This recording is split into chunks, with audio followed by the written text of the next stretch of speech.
The practical thing was to find rooms in the city, but it was a warm season, and I had just left a country of wide lawns and friendly trees, so when a young man at the office suggested that we take a house together in a commuting town, it sounded like a great idea. He found the house, a weather-beaten cardboard bungalow at $80 a month, but at the last minute the firm ordered him to Washington, and I went out to the country alone. I had a dog, or at least I had him for a few days until he ran away, and an old Dodge, and a Finnish woman who made my bed and cooked breakfast and muttered Finnish wisdom to herself over the electric stove. It was lonely for a day or so, until one morning some man more recently arrived than I stopped me on the road. "How do you get to West Egg Village?" he asked helplessly. I told him, and as I walked on I was lonely no longer. I was a guide, a pathfinder, an original settler. He had casually conferred on me the freedom of the neighborhood. And so, with the sunshine and the great bursts of leaves growing on the trees just as things grow in fast movies, I had that familiar conviction that life was beginning over again with the summer. There was so much to read, for one thing, and so much fine health to be pulled down out of the young, breath-giving air.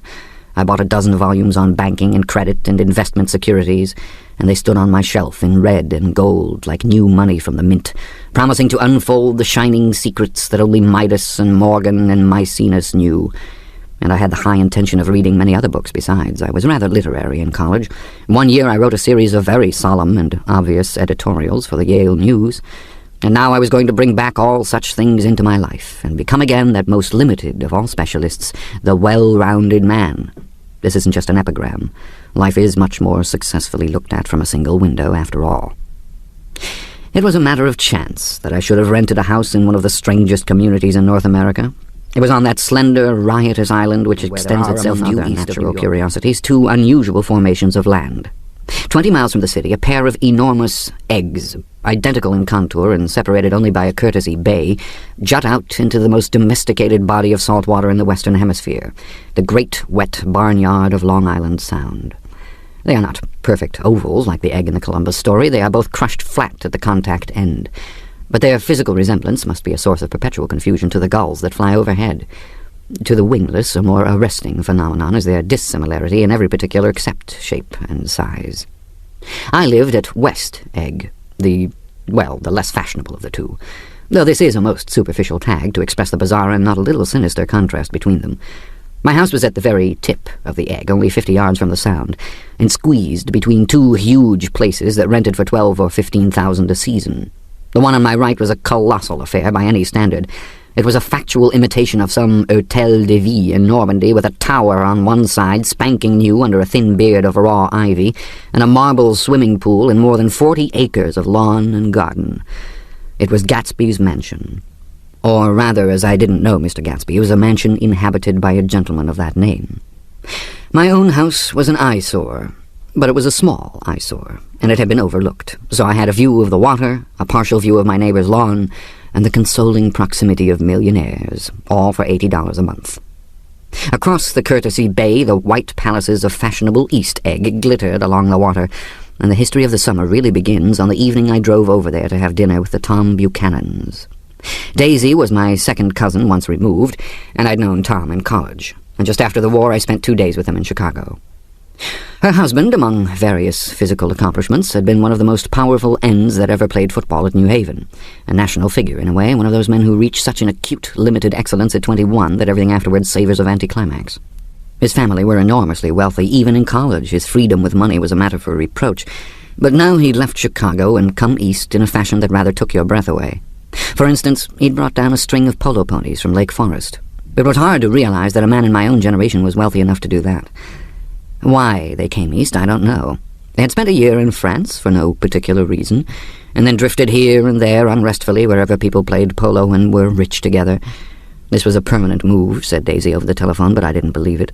I had no sight into Daisy's heart, but I felt that Tom would drift on forever, seeking, a little wistfully, for the dramatic turbulence of some irrecoverable. And so it happened that on a warm, windy evening, I drove over to East Egg to see two old friends whom I scarcely knew at all.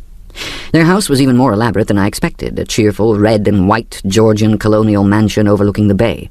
The lawn started at the beach and ran toward the front door for a quarter of a mile, jumping over sundials and brick walks and burning gardens, finally when it reached the house drifting up the side in bright vines as though from the momentum of its run. The front was broken by a line of French windows, glowing now with reflected gold and wide open to the warm, windy evening, and Tom Buchanan in riding clothes was standing with his legs apart on the front porch. He had changed since his New Haven years. Now he was a sturdy, straw-haired man of 30 with a rather hard mouth and a supercilious manner. Two shining, arrogant eyes had established dominance over his face, and gave him the appearance of always leaning aggressively forward. Not even the effeminate swank of his riding clothes could hide the enormous power of that body. He seemed to fill those glistening boots until he strained the top lacing, and you could see a great pack of muscle shifting when his shoulder moved under his thin coat. It was a body capable of enormous leverage, a cruel body. His speaking voice, a gruff, husky tenor, added to the impression of fractiousness he conveyed. There was a touch of paternal contempt in it, even toward people he liked, and there were men at New Haven who had hated his guts. "Now, don't think my opinion on these matters is final," he seemed to say, "just because I'm stronger and more of a man than you are." We were in the same senior society, and while we were not intimate, I always had the impression that he approved of me and wanted me to like him with some harsh, defiant wistfulness of his own. We talked for a few minutes on the sunny porch. "I've got a nice place here," he said, his eyes flashing about restlessly. Turning me around by one arm, he moved a broad, flat hand along the front vista, including in its sweep a sunken Italian garden, a half-acre of deep, pungent roses, and a snub-nosed motorboat that bumped the tide offshore. "It belonged to Demain, the oil man." He turned me around again, politely and abruptly. "We'll go inside." We walked through a high hallway into a bright, rosy-colored space, fragilely bound into the house by French windows at either end. The windows were ajar and gleaming white against the fresh grass outside that seemed to grow a little way into the house. A breeze blew through the room, blew curtains in at one end and out the other like pale flags, twisting them up toward the frosted wedding cake of the ceiling, and then rippled over the wine-colored rug, making a shadow on it as wind does on the sea. The only completely stationary object in the room was an enormous couch, on which two young women were buoyed up as though upon an anchored balloon. They were both in white, and their dresses were rippling and fluttering as if they had just been blown back in after a short flight around the house. I must have stood for a few moments listening to the whip and snap of the curtains and the groan of a picture on the wall. Then there was a boom as Tom Buchanan shut the rear windows, and the caught wind died out about the room and the curtains and the rugs and the two young women ballooned. The younger of the two was a stranger to me. She was extended full length at her end of the divan, completely motionless, and with her chin raised a little, as if she were balancing something on it which was quite likely to fall. If she saw me out of the corner of her eye, she gave no hint of it. Indeed, I was almost surprised into murmuring an apology for having disturbed her by coming in. The other girl, Daisy, made an attempt to rise. She leaned slightly forward with a conscientious expression. Then she laughed, an absurd, charming little laugh. And I laughed, too, and came forward into the room. "I'm paralyzed with happiness." She laughed again as if she said something very witty, and held my hand for a moment, looking up into my face, promising that there was no one in the world she so much wanted to see. That was a way she had. She hinted in a murmur that the surname of the balancing girl was Baker. I've heard it said that Daisy's murmur was only to make people lean toward her, an irrelevant criticism that made it no less charming. At any rate, Miss Baker's lips fluttered. She nodded at me, almost imperceptibly, and then quickly tipped her head back again. The object she was balancing had obviously tottered a little and given her something of a fright. Again a sort of apology arose to my lips. Almost any exhibition of complete self-sufficiency draws a stunned tribute from me. I looked back at my cousin, who began to ask me questions in her low, thrilling voice. It was the kind of voice that the ear follows up and down, as if each speech is an arrangement of notes that will never be played again. Her face was sad and lovely, with bright things in it, bright eyes and a bright, passionate mouth, but there was an excitement in her voice that men who had cared for her found difficult to forget. A singing compulsion, a whispered listen, a promise that she had done gay, exciting things just a while since, and that there were gay, exciting things hovering in the next hour. I told her how I had stopped off in Chicago for a day on my way east, and how a dozen people had sent their love through me. "Do they miss me?" she cried ecstatically. "The whole town is desolate. All the cars have the left rear wheel painted black as a mourning wreath, and there's a persistent wail all night along the North Shore." "How gorgeous! Let's go back, Tom, tomorrow." Then she added irrelevantly, "You ought to see the baby." "I'd like to." "She's asleep. She's 3 years old. Haven't you ever seen her?" "Never." "Well, you ought to see her. She's—" Tom Buchanan, who had been hovering restlessly about the room, stopped and rested his hand on my shoulder. "What are you doing, Nick?" "I'm a bondman." "Who with?" I told him. "Never heard of them," he remarked decisively. This annoyed me. "You will," I answered shortly. "You will if you stay in the East." "Oh, I'll stay in the East, don't you worry," he said, glancing at Daisy and then back at me as if he were alert for something more. "I'd be a goddamned fool to live anywhere else." At this point, Miss Baker said, Absolutely, with such suddenness that I started. It was the first word she had uttered since I came into the room. Evidently it surprised her as much as it did me, for she yawned, and with a series of rapid, deft movements stood up into the room. "I'm stiff," she complained. "I've been lying on that sofa for as long as I can remember." "Don't look at me," Daisy retorted. "I've been trying to get you to New York all afternoon." "No, thanks," said Miss Baker to the 4 cocktails just in from the pantry. "I'm absolutely in training." Her host looked at her incredulously. "You are?" He took down his drink as if it were a drop in the bottom of a glass. "How you ever get anything done is beyond me." I looked at Miss Baker, wondering what it was she got done. I enjoyed looking at her. She was a slender, small-breasted girl with an erect carriage, which she accentuated by throwing her body backward at the shoulders like a young cadet. Her grey, sun-strained eyes looked back at me with polite reciprocal curiosity out of a wan, charming, discontented face. It occurred to me now that I had seen her, or a picture of her, somewhere before. "You live in West Egg," she remarked contemptuously. "I know somebody there." "Well, I don't know a single—" "You must know Gatsby."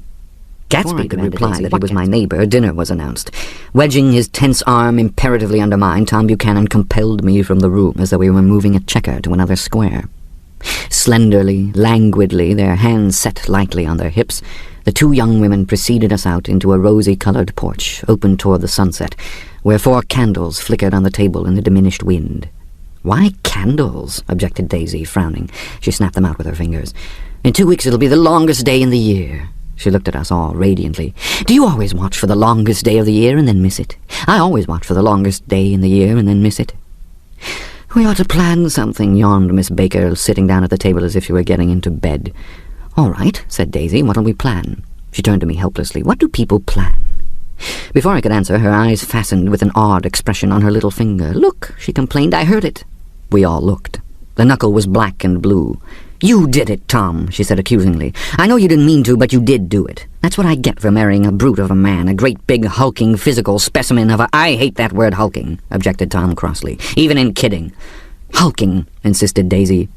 Sometimes she and Miss Baker talked at once, unobtrusively, and with a bantering inconsequence that was never quite chatter, that was as cool as their white dresses and their impersonal eyes in the absence of all desire.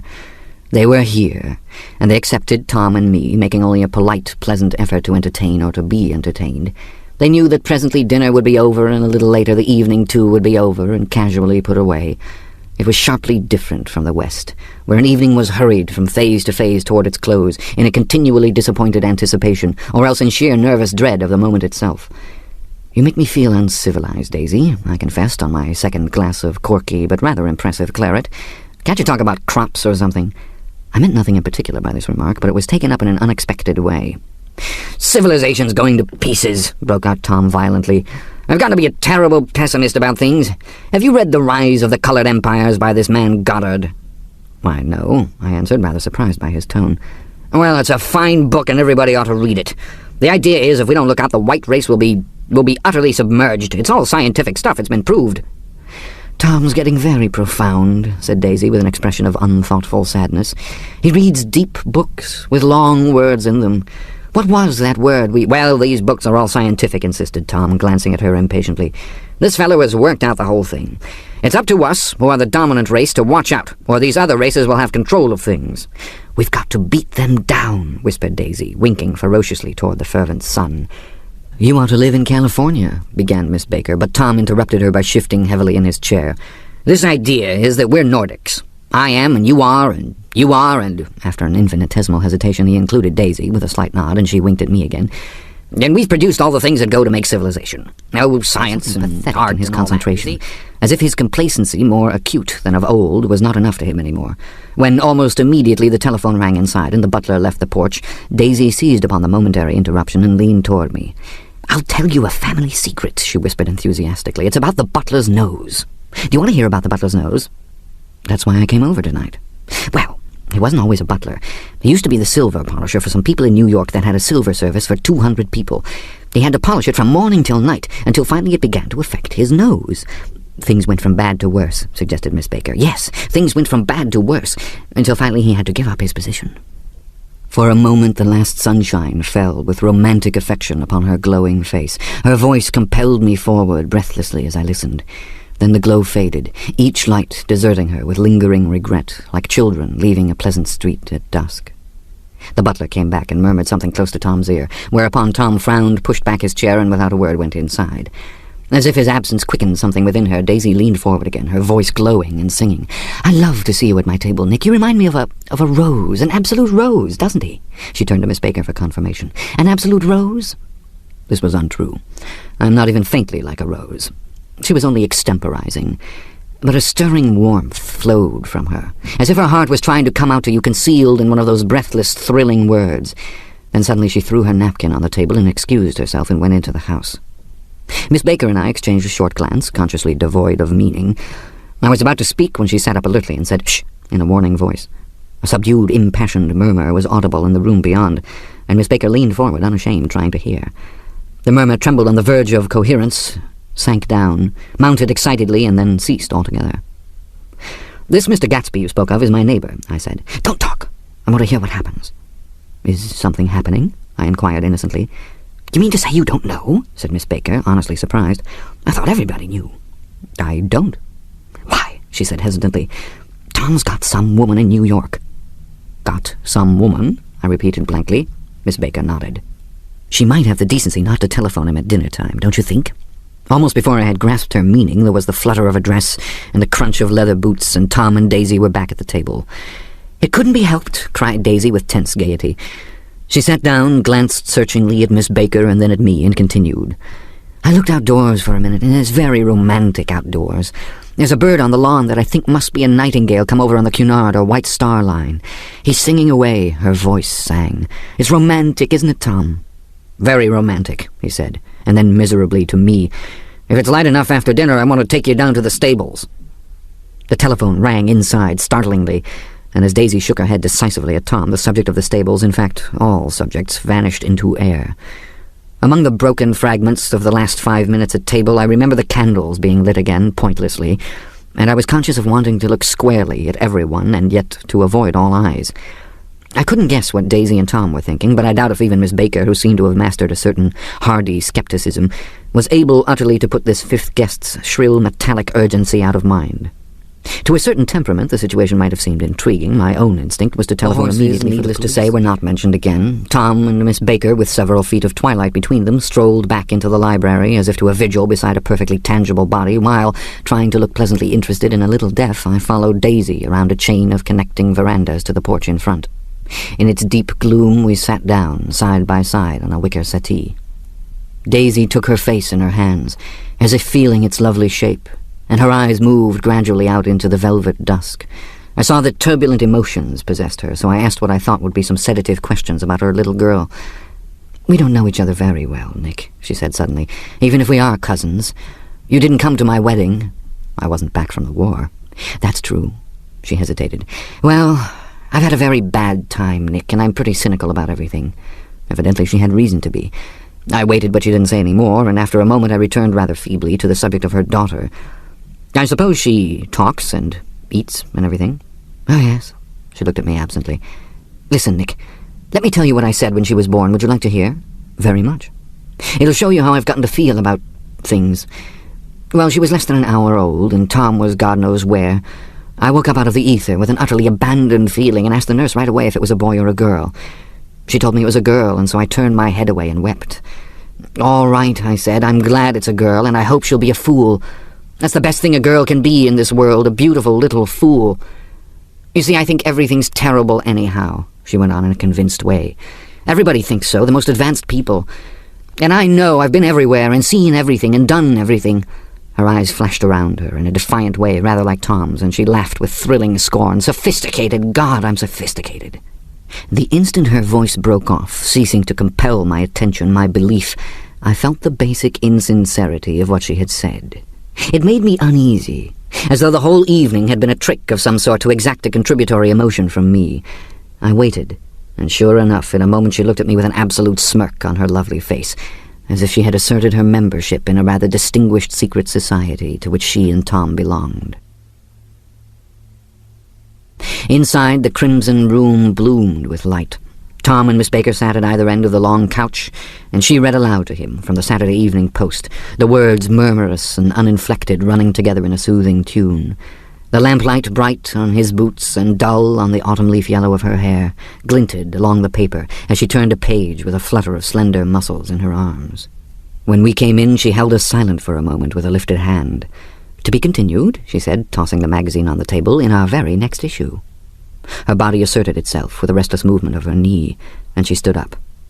10 o'clock, she remarked, apparently finding the time on the ceiling. "Time for this good girl to go to bed." "Jordan's going to play in the tournament tomorrow," explained Daisy, "over at Westchester."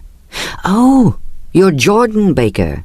I knew now why her face was familiar. Its pleasing, contemptuous expression had looked out at me from many rotogravure pictures of the sporting life at Asheville and Hot Springs and Palm Beach. I had heard some story of her, too. A critical, unpleasant story.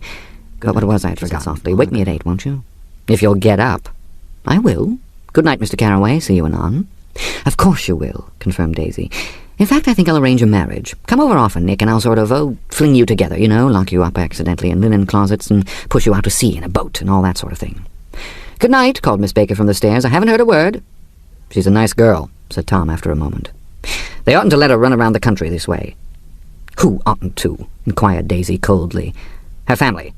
"Her family is one aunt about 1,000 years old. Besides, Nick's going to look after her, aren't you, Nick? She's going to spend lots of weekends out here this summer. I think the home influence will be very good for her." Daisy and Tom looked at each other for a moment in silence. "Is she from New York?" I asked quickly. "From Louisville. Our white girlhood was passed together there. Our beautiful white—" "Did you give Nick a little heart-to-heart talk on the veranda?" demanded Tom suddenly. "Did I?" She looked at me. "I can't seem to remember, but I think we talked about the Nordic race. Yes, I'm sure we did. It sort of crept up on us, and first thing you know—" "Don't believe everything you hear, Nick," he advised me. I said lightly that I had heard nothing at all, and a few minutes later I got up to go home. They came to the door with me and stood side by side in a cheerful square of light. As I started my motor, Daisy peremptorily called, "Wait! I forgot to ask you something, and it's important. We heard you were engaged to a girl out west." "That's right," corroborated Tom kindly. "We heard that you were engaged." "It's a libel. I'm too poor." "But we heard it," insisted Daisy, surprising me by opening up again in a flower-like way. "We heard it from 3 people, so it must be true." Of course I knew what they were referring to, but I wasn't even vaguely engaged. The fact that gossip had published the bans was one of the reasons I had come east. You can't stop going with an old friend on account of rumors, and on the other hand I had no intention of being rumored into marriage. Their interest rather touched me and made them less remotely rich. Nevertheless, I was confused and a little disgusted as I drove away. It seemed to me that the thing for Daisy to do was to rush out of the house, child in arms, but apparently there were no such intentions in her head. As for Tom, the fact that he had some woman in New York was really less surprising than that he had been depressed by a book. Something was making him nibble at the edge of stale ideas, as if his sturdy physical egotism no longer nourished his peremptory heart. Already it was deep summer on roadhouse roofs and in front of wayside garages, where new red gas pumps sat out in pools of light, and when I reached my estate at West Egg, I ran the car under its shed and sat for a while on an abandoned grass roller in the yard. The wind had blown off, leaving a loud, bright night, with wings beating in the trees, and a persistent organ sound as the full bellows of the earth blew the frogs full of life. The silhouette of a moving cat wavered across the moonlight, and turning my head to watch it, I saw that I was not alone. 50 feet away, a figure had emerged from the shadow of my neighbor's mansion, and was standing with his hands in his pockets, regarding the silver pepper of the stars. Something in his leisurely movements and the secure position of his feet upon the lawn suggested that it was Mr. Gatsby himself, come out to determine what share was his of our local heavens. I decided to call to him. Miss Baker had mentioned him at dinner, and that would do for an introduction. But I didn't call to him, for he gave a sudden intimation that he was content to be alone. He stretched out his arms toward the dark water in a curious way, and far as I was from him, I could have sworn he was trembling. Involuntarily I glanced seaward, and distinguished nothing except a single green light, minute and far away, that might have been the end of a dock. When I looked once more for Gatsby, he had vanished, and I was alone again in the unquiet darkness. Chapter 2. About halfway between West Egg and New York, the motor road hastily joins the railroad and runs beside it for a quarter of a mile so as to shrink away from a certain desolate area of land. This is a valley of ashes, a fantastic farm, where ashes grow like wheat into ridges and hills and grotesque gardens, where ashes take the forms of houses and chimneys and rising smoke, and finally, with a transcendent effort, of men who move dimly and already crumbling through the powdery air. Occasionally a line of grey cars crawls along an invisible track, gives out a ghastly creak, and comes to rest, and immediately the ash-grey men swarm up with leaden spades and stir up an impenetrable cloud, which screens their obscure operations from your sight. But above the grey land and the spasms of bleak dust which drift endlessly over it, you perceive after a moment the eyes of Dr. T.J. Eckelberg. The eyes of Dr. T.J. Eckelberg are blue and gigantic. Their retinas are 1 yard high. They look out of no face, but instead from a pair of enormous yellow spectacles which pass over a non-existent nose. Evidently some wild wag of an oculist set them there to fatten his practice in the borough of Queens, and then sank down himself into eternal blindness, or forgot them and moved away. But his eyes, dimmed a little by many paintless days under sun and rain, brood on over the solemn dumping ground. The Valley of Ashes is bounded on one side by a small, foul river, and when the drawbridge is up to let barges through, the passengers on waiting trains can stare at the dismal scene for as long as half an hour.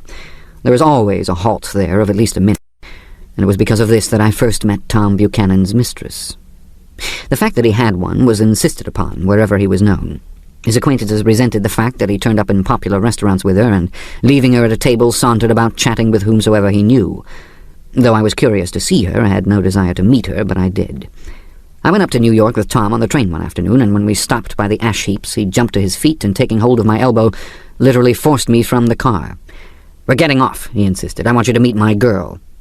I think he tanked up a good deal at luncheon, and his determination to have my company bordered on violence. The supercilious assumption was that on Sunday afternoon I had nothing better to do. I followed him over a low, whitewashed railroad fence, and we walked back 100 yards along the road under Dr. Eckelberg's persistent stare. The only building in sight was a small block of yellow brick sitting on the edge of the wasteland, a sort of compact main street ministering to it and contiguous to absolutely nothing.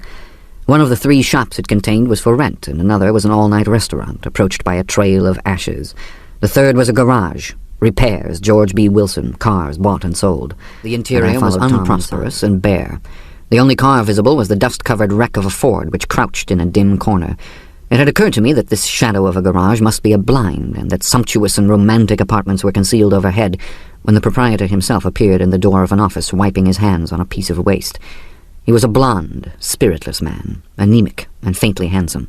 When he saw us, a damp gleam of hope sprang into his light blue eyes. "Hello, Wilson, old man," said Tom, slapping him jovially on the shoulder. "How's business?" "I can't complain," answered Wilson, unconvincingly. "When are you going to sell me that car?" "Next week. I've got my man working on it now." "Works pretty slow, don't he?"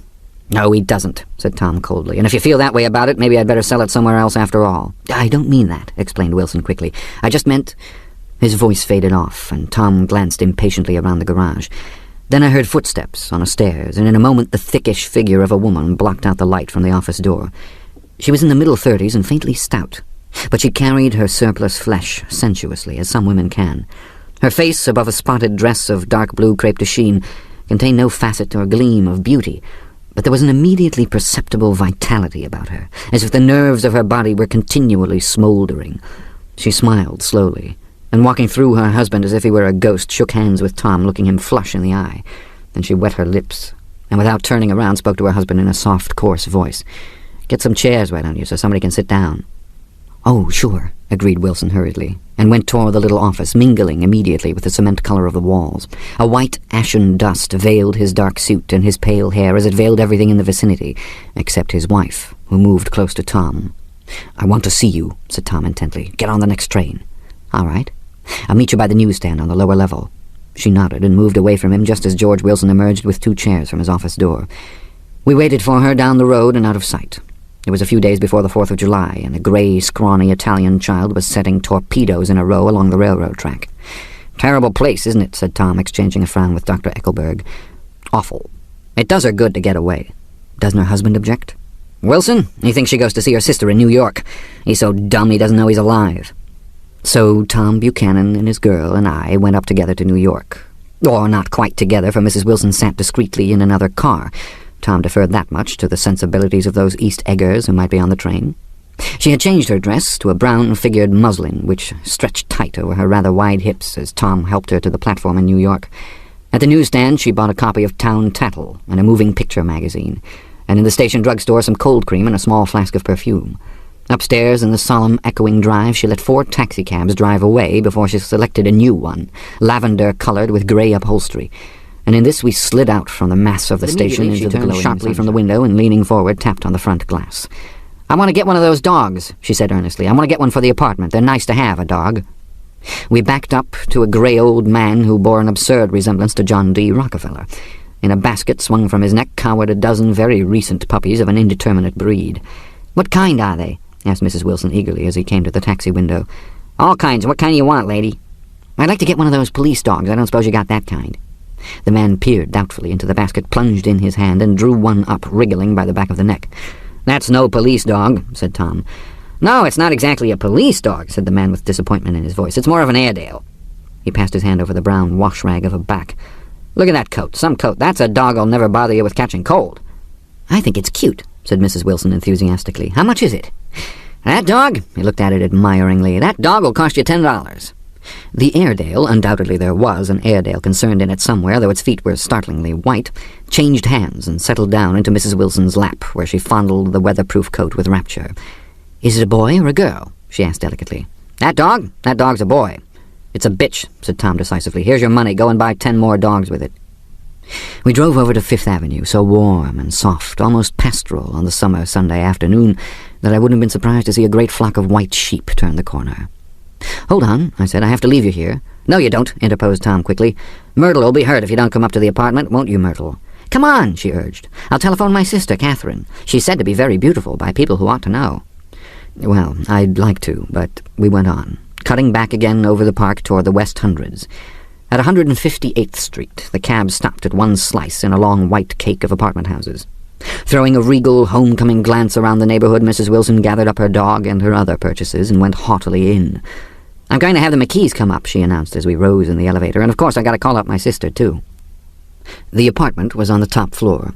A small living room, a small dining room, a small bedroom, and a bath. The living room was crowded to the doors with a set of tapestried furniture entirely too large for it, so that to move about was to stumble continually over scenes of ladies swinging in the gardens of Versailles. The only picture was an over-enlarged photograph, apparently a hen sitting on a blurred rock. Looked at from a distance, however, the hen resolved itself into a bonnet, and the countenance of a stout old lady beamed down into the room.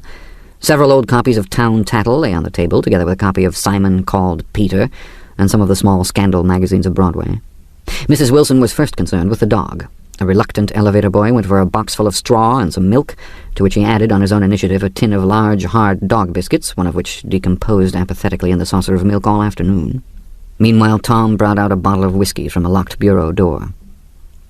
I have been drunk just twice in my life, and the second time was that afternoon. So everything that happened has a dim, hazy cast over it, although until after 8 o'clock the apartment was full of cheerful sun. Sitting on Tom's lap, Mrs. Wilson called up several people on the telephone. Then there were no cigarettes, and I went out to buy some at the drugstore on the corner.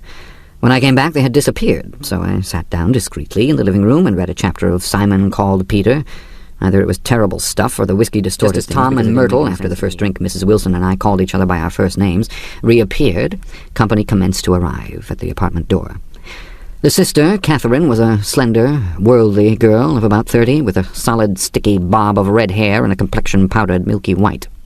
Her eyebrows had been plucked and then drawn on again at a more rakish angle, but the efforts of nature toward the restoration of the old alignment gave a blurred air to her face. When she moved about, there was an incessant clicking, as innumerable pottery bracelets jingled up and down upon her arms. She came in with such a proprietary haste and looked around so possessively at the furniture that I wondered if she lived here. But when I asked her, she laughed immoderately, repeated my question aloud, and told me she lived with a girlfriend at a hotel. Mr. McKee was a pale, feminine man from the flat below. He had just shaved, for there was a white spot of lather on his cheekbone, and he was most respectful in his greeting to everyone in the room. He informed me that he was in the artistic game, and I gathered later that he was a photographer and had made the dim enlargement of Mrs. Wilson's mother, which hovered like an ectoplasm on the wall. His wife was shrill, languid, handsome, and horrible. She told me with pride that her husband had photographed her 127 times since they had been married.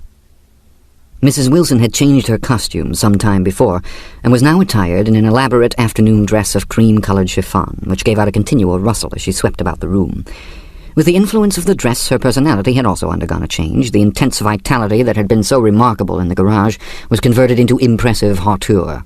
Her laughter, her gestures, her assertions became more violently affected moment by moment, and as she expanded, the room grew smaller around her, until she seemed to be revolving on a noisy, creaking pivot through the smoky air. "My dear," she told her sister in a high, mincing shout, "most of these fellows will cheat you every time. All they think of is money. I had a woman up here last week to look at my feet, and when she gave me the bill, you'd have thought she'd had my appendicitis out." "What was the name of the woman?" asked Mrs. McKee. "Mrs. Eberhardt. She goes around looking at people's feet in their own homes." "I like your dress," remarked Mrs. McKee. "I think it's adorable." Mrs. Wilson rejected the compliment by raising her eyebrow in disdain. "It's just a crazy old thing," she said. "I just slip it on sometimes when I don't care what I look like." "But it looks wonderful on you, if you know what I mean," pursued Mrs. McKee. "If Chester could only get you in that pose, I think he could make something of it." We all looked in silence at Mrs. Wilson, who removed a strand of hair from over her eyes and looked back at us with a brilliant smile. Mr. McKee regarded her intently, with his head on one side, and then moved his hand back and forth slowly in front of his face. "I should change the light," he said after a moment. "I'd like to bring out the modelling of the features, and I try to get hold of all the back," cried Mrs. McKee. "I think it's—" Her husband said, "Shh," and we all looked at the subject again, whereupon Tom Buchanan yawned audibly and got to his feet. "You McKees have something to drink," he said. "Get some more ice and mineral water, Myrtle, before everybody goes to sleep." "I told that boy about the ice." Myrtle raised her eyebrows in despair at the shiftlessness of the lower orders. "These people, you have to keep after them all the time." She looked at me and laughed pointlessly. Then she flounced over to the dog, kissed it with ecstasy, and swept into the kitchen, implying that a dozen chefs awaited her orders there. "I've done some nice things out on Long Island," asserted Mr. McKee. Tom looked at him blankly. "Two of them we have framed downstairs." "Two what?" demanded Tom. "Two studies. One of them I call Montauk Point the Gulls, and the other I call Montauk Point the Sea." The sister, Catherine, sat down beside me on the couch. "Do you live down on Long Island, too?" she inquired. "I live at West Egg." "Really? I was down there at a party about a month ago at a man named Gatsby's. Do you know him?" "I live next door to him." "Well, they say he's a nephew or a cousin of Kaiser Wilhelm's. That's where all his money comes from." "Really?" She nodded. "I'm scared of him. I'd hate to have him get anything on me."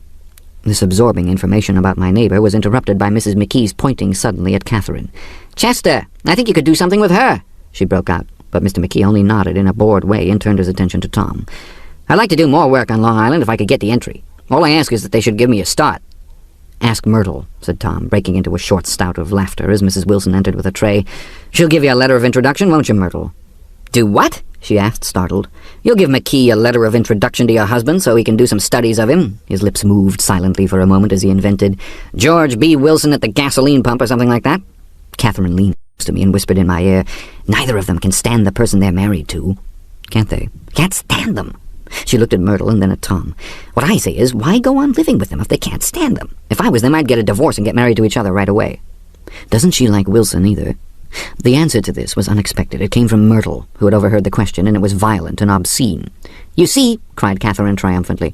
She lowered her voice again. "It's really his wife that's keeping them apart. She's a Catholic, and they don't believe in divorce." Daisy was not a Catholic, and I was a little shocked at the elaborateness of the lie. "When they do get married," continued Catherine, "they're going west to live for a while until it blows over." "It'd be more discreet to go to Europe." "Oh, do you like Europe?" she exclaimed surprisingly. "I just got back from Monte Carlo." "Really?" "Just last year. I went over there with another girl. We just went to Monte Carlo and back. We went by way of Marseille. We had over $1,200 when we started, but we got gypped out of it all in 2 days in the private rooms. We had an awful time getting back, I can tell you. God, how I hated that town." The late afternoon sky bloomed in the window for a moment like the blue honey of the Mediterranean. Then the shrill voice of Mrs. McKee called me back into the room. "I almost made a mistake, too," she declared vigorously. "I almost married a little kike who'd been after me for years. I knew he was below me. Everybody kept saying to me, 'Lucille, that man's way below you,' but if I hadn't met Chester, he'd have got me sure." "Yes, but listen," said Myrtle Wilson, nodding her head up and down. "At least you didn't marry him." "I know I didn't." "Well, I married him," said Myrtle ambiguously. "And that's the difference between your case and mine." "Why did you, Myrtle?" demanded Catherine. "Nobody forced you to." Myrtle considered. "I married him because I thought he was a gentleman," she said finally. "I thought he knew something about breeding, but he wasn't fit to lick my shoe."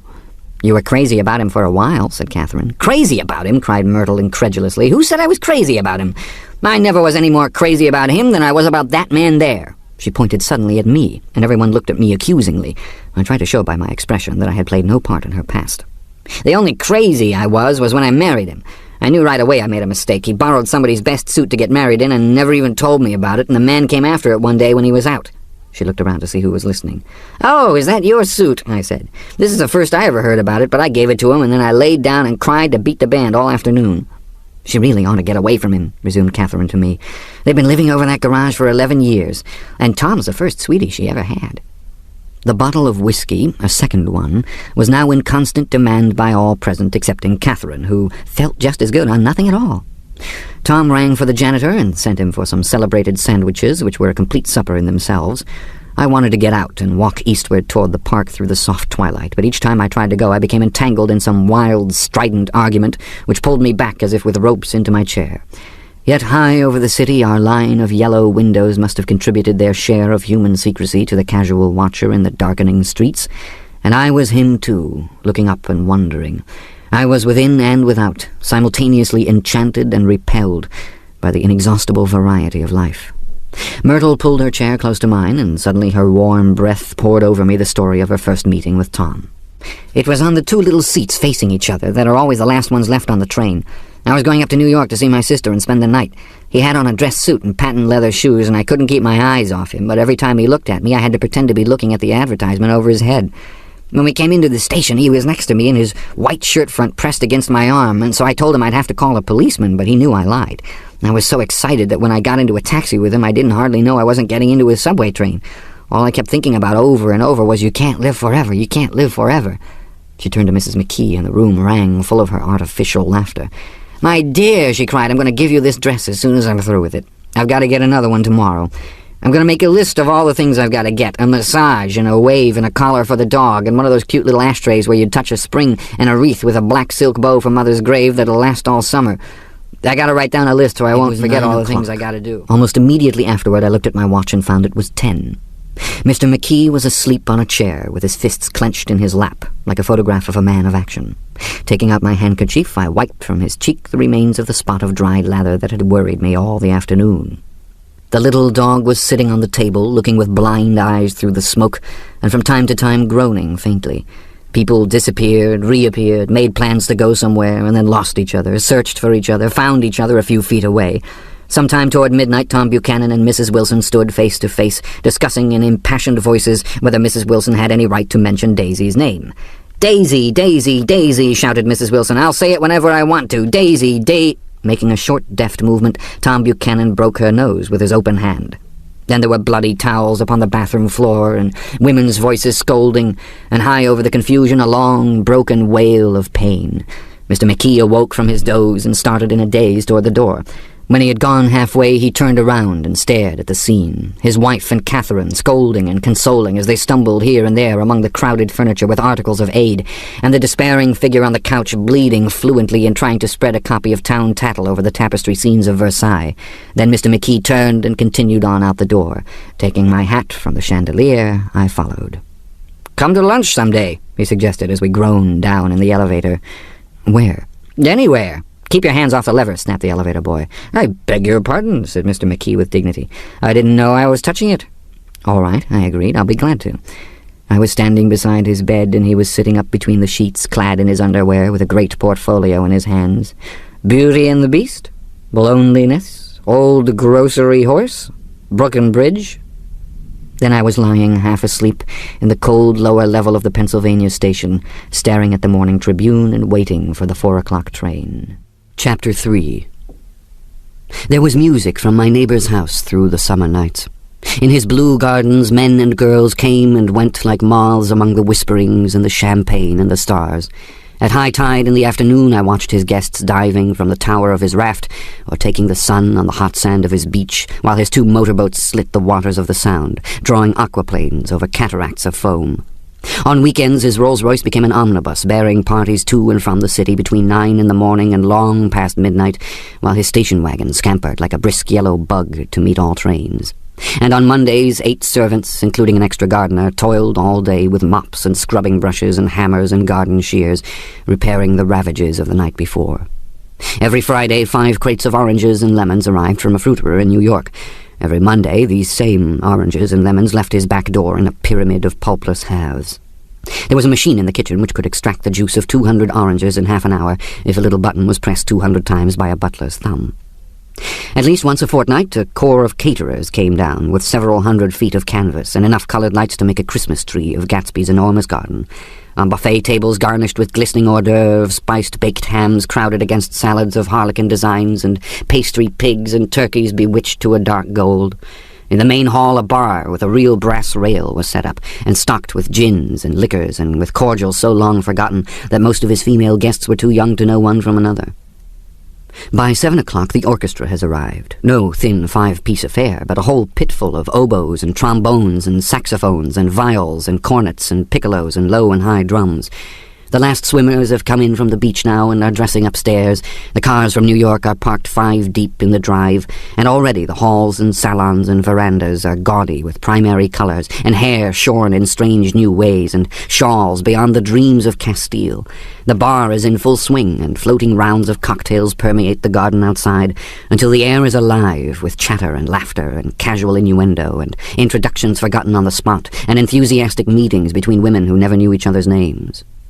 The lights grow brighter as the earth lurches away from the sun, and now the orchestra is playing yellow cocktail music, and the opera of voices pitches a key higher. Laughter is easier, minute by minute, spilled with prodigality, tipped out at a cheerful word. The groups change more swiftly, swell with new arrivals, dissolve and form in the same breath. Already there are wanderers, confident girls who weave here and there among the stouter and more stable, become for a sharp, joyous moment the centre of a group, and then, excited with triumph, glide on through the sea change of faces and voices and colour. Under the one of these gypsies in trembling opal seizes a cocktail out of the air, dumps it down for courage, and moving her hands like Frisco, dances out alone on the canvas platform. A momentary hush. The orchestra leader varies his rhythm obligingly for her, and there is a burst of chatter as the erroneous news goes around that she is Gilda Gray's understudy from the Follies. The party has begun. I believe that on the first night I went to Gatsby's house, I was one of the few guests who had actually been invited. People were not invited, they went there. They got into automobiles, which bore them out to Long Island, and somehow they ended up at Gatsby's door. Once there, they were introduced by somebody who knew Gatsby, and after that they conducted themselves according to the rules of behavior associated with amusement parks.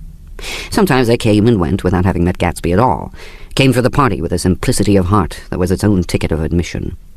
I had been actually invited. A chauffeur in a uniform of robin's egg blue crossed my lawn early that Saturday morning with a surprisingly formal note from his employer. The honour would be entirely Gatsby's, it said, if I would attend his little party that night. He had seen me several times and had intended to call on me long before, but a peculiar combination of circumstances had prevented it. Signed, Jay Gatsby, in a majestic hand. Dressed up in white flannels, I went over to his lawn a little after 7, and wandered around rather ill at ease among swirls and eddies of people I didn't know, though here and there was a face I had noticed on the commuting train. I was immediately struck by the number of young Englishmen dotted about, all well-dressed, all looking a little hungry, and all talking in low, earnest voices to solid and prosperous Americans. I was sure that they were selling something, bonds or insurance or automobiles. They were at least agonizingly aware of the easy money in the vicinity, and convinced that it was theirs for a few words in the right key. As soon as I arrived, I made an attempt to find my host, but the 2 or 3 people of whom I asked his whereabouts stared at me in such an amazed way, and denied so vehemently any knowledge of his movements, that I slunk off in the direction of the cocktail table, the only place in the garden where a single man could linger without looking purposeless and alone. I was on my way to getting roaring drunk from sheer embarrassment when Jordan Baker came out of the house and stood at the head of the marble steps, leaning a little backward and looking with contemptuous interest down into the garden. Welcome or not, I found it necessary to attach myself to someone before I should begin to address cordial remarks to the passers-by. "Hello!" I roared, advancing toward her. My voice seemed unnaturally loud across the garden. "I thought you might be here," she responded absently as I came up. "I remembered you lived next door to—" She held my hand impersonally as a promise that she'd take care of me in a minute, and gave ear to 2 girls in twin yellow dresses who stopped at the foot of the steps. "Hello!" they cried together. "Sorry you didn't win." That was for the golf tournament she had lost in the finals the week before. "You don't know who we are," said one of the girls in yellow, "but we met you here about a month ago."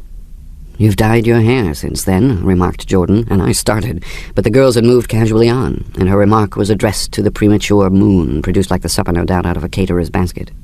With Jordan's slender golden arm resting in mine, we descended the steps and sauntered about the garden. A tray of cocktails floated at us through the twilight, and we sat down at a table with the 2 girls in yellow and 3 men, each one introduced to us as Mr. Mumble. "Do you come to these parties often?" The last one was the one I met you at, answered the girl in an alert, confident voice.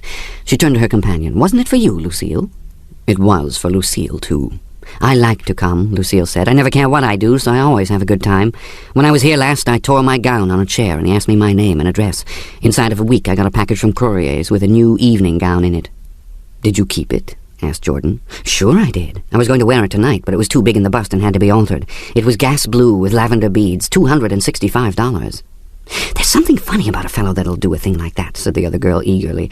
"He doesn't want any trouble with anybody." "Who doesn't?" I inquired. "Gatsby. Somebody told me," the two girls and Jordan leaned together confidentially. "Somebody told me they thought he killed a man once." A thrill passed over all of us. The three Mr. Mumbles bent forward and listened eagerly. "I don't think it's so much that," argued Lucille skeptically. "It's more that he was a German spy during the war." One of the men nodded in confirmation. "I heard that from a man who knew all about him, grew up with him in Germany," he assured us positively. "Oh, no," said the first girl. "It couldn't be that, because he was in the American army during the war." As our credulity switched back to her, she leaned forward with enthusiasm. "You look at him sometimes when he thinks nobody's looking at him. I'll bet he killed a man." She narrowed her eyes and shivered. Lucille shivered. We all turned and looked around for Gatsby. It was testimony to the romantic speculation he inspired that there were whispers about him from those who had found little that it was necessary to whisper about in this world. The first supper, there would be another one after midnight, was now being served, and Jordan invited me to join her own party, who was spread around a table on the other side of the garden. There were 3 married couples, and Jordan's escort, a persistent undergraduate given to violent innuendo, and obviously under the impression that sooner or later Jordan was going to yield him up her person to a greater or lesser degree. Instead of rambling, this party had preserved a dignified homogeneity and assumed to itself the function of representing the staid nobility of the countryside, East Egg condescending to West Egg, and carefully on guard against its spectroscopic gaiety. "Let's get out," whispered Jordan, after a somehow wasteful and inappropriate half-hour. "This is much too polite for me." We got up, and she explained that we were going to find the host. I had never met him, she said. It was making me uneasy. The undergraduate nodded in a cynical, melancholy way. The bar, where we glanced first, was crowded, but Gatsby was not there. She couldn't find him from the top of the steps, and he wasn't on the veranda. On a chance we tried an important-looking door and walked into a high Gothic library, panelled with carved English oak and probably transported complete from some ruin overseas. A stout, middle-aged man with enormous owl-eyed spectacles was sitting somewhat drunk on the edge of a great table, staring with unsteady concentration at the shelves of books. As we entered, he wheeled excitedly around and examined Jordan from head to foot. "What do you think?" he demanded impetuously. "About what?" He waved his hand toward the bookshelves. "About that. As a matter of fact, you needn't bother to ascertain. I ascertained. They're real." "The books?" He nodded. "Absolutely real. Have pages and everything. I thought they'd be nice, durable cardboard. Matter of fact, they're absolutely real. Pages and... Here, let me show you." Taking our skepticism for granted, he rushed to the bookcases and returned with Volume 1 of the Stoddard Lectures. "See!" he cried triumphantly. "It's a bona fide piece of printed matter. It fooled me. This fellow's a regular Belasco. It's a triumph. What thoroughness, what realism. You went to stop, too, didn't cut the pages. And what do you want? What do you expect?" He snatched the book from me and replaced it hastily on its shelf, muttering that if one brick was removed, the whole library was liable to collapse. "Who brought you?" he demanded. "Or did you just come? I was brought. Most people were brought." Jordan looked at him alertly, cheerfully, without answering. "I was brought by a woman named Roosevelt," he continued. "Mrs. Claude Roosevelt, you know her. Met her somewhere last night. I've been drunk for about a week now, and I thought it might sober me up to sit in a library." "Has it?" "A little bit, I think. I can't tell yet. I've only been here an hour. Did I tell you about the books? They're real. They're—" "You told us." We shook hands with him gravely and went back outdoors.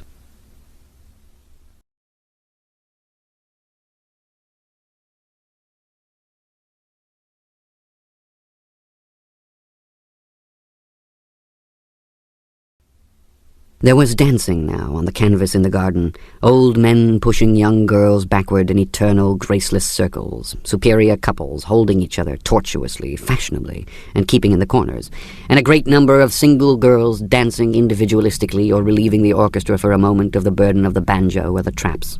By midnight, the hilarity had increased. A celebrated tenor had sung in Italian, and a notorious contralto had sung in jazz, and between the numbers people were doing stunts all over the garden, while happy, vacuous bursts of laughter rose toward the summer sky.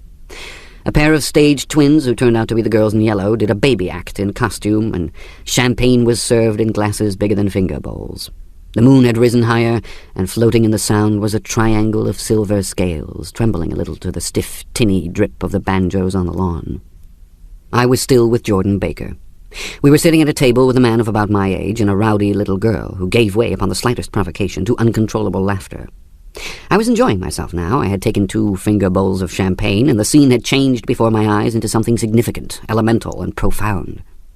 At a lull in the entertainment, the man looked at me and smiled. "Your face is familiar," he said politely. "Weren't you in the 3rd Division during the war?" "Why, yes, I was in the 9th Machine Gun Battalion." "I was in the 7th Infantry until June 1918. I knew I'd seen you somewhere before." We talked for a moment about some wet, grey little villages in France. Evidently he lived in this vicinity, for he told me that he had just bought a hydroplane and was going to try it out in the morning. "Want to go with me, old sport? Just near the shore along the Sound." "What time?" "Any time that suits you best."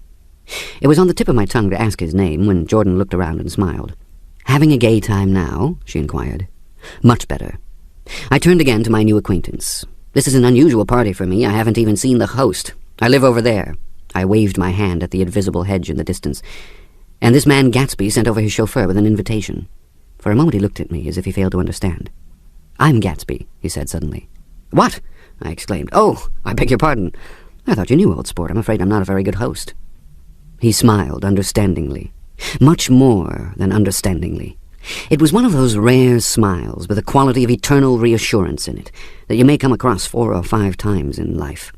It faced, or seemed to face, the whole external world for an instant, and then concentrated on you, with an irresistible prejudice in your favor. It understood you just as far as you wanted to be understood, believed in you as you would like to believe in yourself, and assured you that it had precisely the impression of you that at your best you hoped to convey. Precisely at that point, it vanished, and I was looking at an elegant young roughneck, a year or 2 over 30, whose elaborate formality of speech just missed being absurd. Some time before he introduced himself, I got a strong impression that he was picking his words with care. Almost at the moment when Mr. Gatsby identified himself, a butler hurried toward him with the information that Chicago was calling him on the wire. He excused himself with a small bow that included each of us in turn. "If you want anything, just ask for it, old sport," he urged me. "Excuse me, I will rejoin you later." When he was gone, I turned immediately to Jordan, constrained to assure her of my surprise. I had expected that Mr. Gatsby would be a florid and corpulent person in his middle years. "Who is he?" I demanded. "Where is he from, I mean, and what does he do?" "Now you're started on the subject," she answered with a wan smile. "Well, he told me once he was an Oxford man." A dim background started to take shape behind him, but at her next remark it faded away. "However, I don't believe it." "Why not?" "I don't know," she insisted. "I just don't think he went there." Something in her tone reminded me of the other girl's "I think he killed a man," and had the effect of stimulating my curiosity. I would have accepted without question the information that Gatsby sprang from the swamps of Louisiana or from the Lower East Side of New York. That was comprehensible. But young men didn't, at least in my provincial inexperience, I believe they didn't, drift coolly out of nowhere and buy a palace on Long Island Sound. "Anyhow, he gives large parties," said Jordan, changing the subject with an urban distaste for the concrete. "And I like large parties. They're so intimate. At small parties there isn't any privacy." There was the boom of a bass drum, and the voice of the orchestra leader rang out suddenly above the echolalia of the garden. "Ladies and gentlemen," he cried, "at the request of Mr. Gatsby, we are going to play for you Mr. Vladimir Tostof's latest work, which attracted so much attention at Carnegie Hall last May. If you read the papers, you know there was a big sensation." He smiled with jovial condescension and added, "Some sensation," whereupon everybody laughed. "The piece is known," he concluded lustily, "as Vladimir Tostof's Jazz History of the World." The nature of Mr. Tostof's composition eluded me, because just as it began my eyes fell on Gatsby, standing alone on the marble steps and looking from one group to another with approving eyes. His tanned skin was drawn attractively tight on his face, and his short hair looked as though it were trimmed every day. I could see nothing sinister about him. I wondered if the fact that he was not drinking helped to set him off from his guests, for it seemed to me that he grew more correct as the fraternal hilarity increased. When the Jazz History of the World was over, girls were putting their heads on men's shoulders in a puppyish, convivial way. Girls were swooning backward playfully into men's arms, even into groups, knowing that someone would arrest their falls. But no one swooned backward on Gatsby, and no French bob touched Gatsby's shoulder, and no singing quartets were formed with Gatsby's head for one link. "I beg your pardon?" Gatsby's butler was suddenly standing beside us. "Miss Baker," he inquired, "I beg your pardon, but Mr. Gatsby would like to speak to you alone." "With me?" she exclaimed in surprise. She got up slowly. Yes, raising her eyebrows at me in astonishment, and followed the butler toward the house. I noticed that she wore her evening dress, all her dresses, like sports clothes. There was a jauntiness about her movements, as if she had first learned to walk upon golf courses on clean, crisp mornings. I was alone, and it was almost 2. For some time confused and intriguing sounds had issued from a long, many-windowed room which overhung the terrace. Eluding Jordan's undergraduate, who was now engaged in an obstetrical conversation with 2 chorus girls, and who implored me to join him, I went inside. The large room was full of people. One of the girls in yellow was playing the piano, and beside her stood a tall, red-haired young lady from a famous chorus engaged in song. She had drunk a quantity of champagne, and during the course of her song she had decided, ineptly, that everything was very, very sad. She was not only singing, she was weeping, too. Whenever there was a pause in the song, she filled it with gasping, broken sobs, and then took up the lyric again in a quavering soprano. The tears coursed down her cheeks, not freely, however, for when they came into contact with her heavily beaded eyelashes, they assumed an inky color and pursued the rest of their way in slow black rivulets. A humorous suggestion was made that she sing the notes on her face, whereupon she threw up her hands, sank into a chair, and went off into a deep, vinous sleep. "She had a fight with a man who says he's her husband," explained a girl at my elbow. I looked around. Most of the remaining women were now having fights with men said to be their husbands. Even Jordan's party, the quartet from East Egg, were rent asunder by dissension. One of the men was talking with curious intensity to a young actress, and his wife, after attempting to laugh at the situation in a dignified and indifferent way, broke down entirely and resorted to flank attacks. At intervals she appeared suddenly at his side like an angry diamond and hissed, "You promised," into his ear. The reluctance to go home was not confined to wayward men. The hall was at present occupied by 2 deplorably sober men and their highly indignant wives. The wives were sympathizing with each other in slightly raised voices. "Whenever he sees I'm having a good time, he wants to go home. Never heard anything so selfish in my life. We're always the first ones to leave. So are we." "Well, we're almost the last tonight," said one of the men sheepishly. "The orchestra left half an hour ago."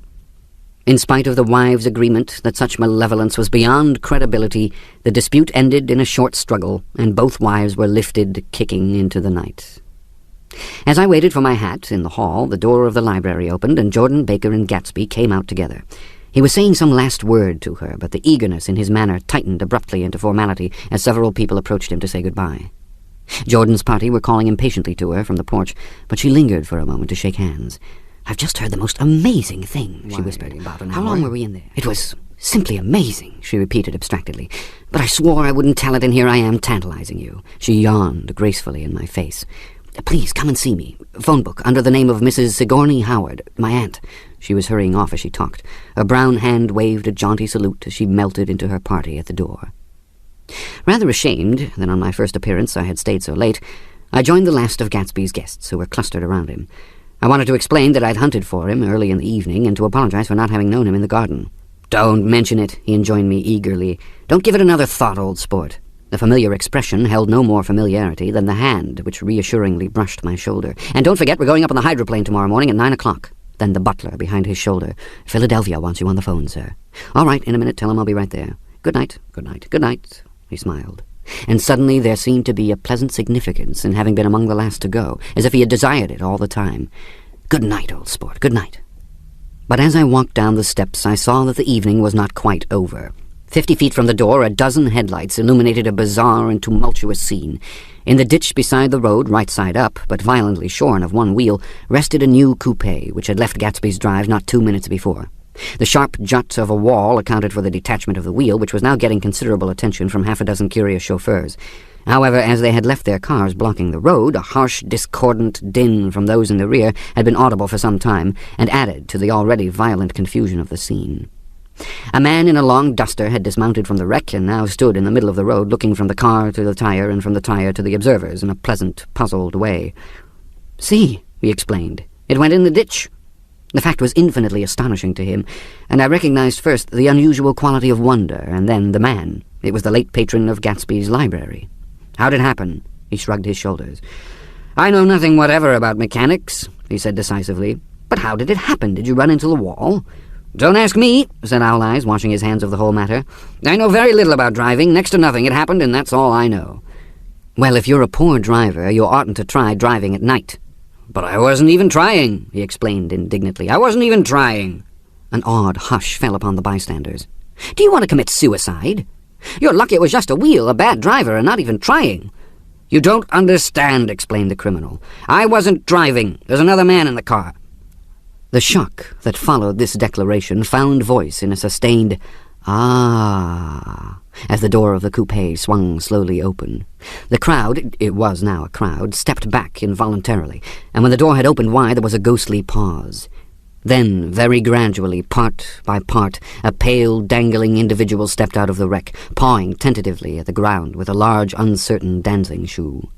Blinded by the glare of the headlights and confused by the incessant groaning of the horns, the apparition stood swaying for a moment before he perceived the man in the duster. "What's the matter?" he inquired calmly. "Did we run out of gas?" "Look!" Half a dozen fingers pointed at the amputated wheel. He stared at it for a moment and then looked upward as though he suspected that it had dropped from the sky. "It came off," someone explained. "At first I didn't notice we'd stopped." A pause. Then, taking a long breath and straightening his shoulders, he remarked in a determined voice, "Wonder if you tell me where there's a gasoline station." At least a dozen men, some of them a little better off than he was, explained to him that wheel and car were no longer joined by any physical bond. "Back out," he suggested after a moment. "Put her in reverse." "But the wheel's off." He hesitated. "No harm in trying," he said. The caterwauling horns had reached a crescendo, and I turned away and cut across the lawn toward home. I glanced back once. A wafer of a moon was shining over Gatsby's house, making the night fine as before, and surviving the laughter and the sound of his still glowing garden. A sudden emptiness seemed to flow now from the windows and the great doors, endowing with complete isolation the figure of the host, who stood on the porch, his hand up in a formal gesture of farewell. Reading over what I have written so far, I see I have given the impression that the events of 3 nights several weeks apart were all that absorbed me. On the contrary, they were merely casual events in a crowded summer, and until much later they absorbed me infinitely less than my personal affairs. Most of the time I worked. In the early morning the sun threw my shadow westward as I hurried down the white chasms of lower New York to the Probity Trust. I knew the other clerks and young bond salesmen by their first names, and lunched with them in dark, crowded restaurants on little pig sausages and mashed potatoes and coffee. I even had a short affair with a girl who lived in Jersey City and worked in the accounting department. But her brother began throwing mean looks in my direction, so when she went on her vacation in July, I let it blow quietly away.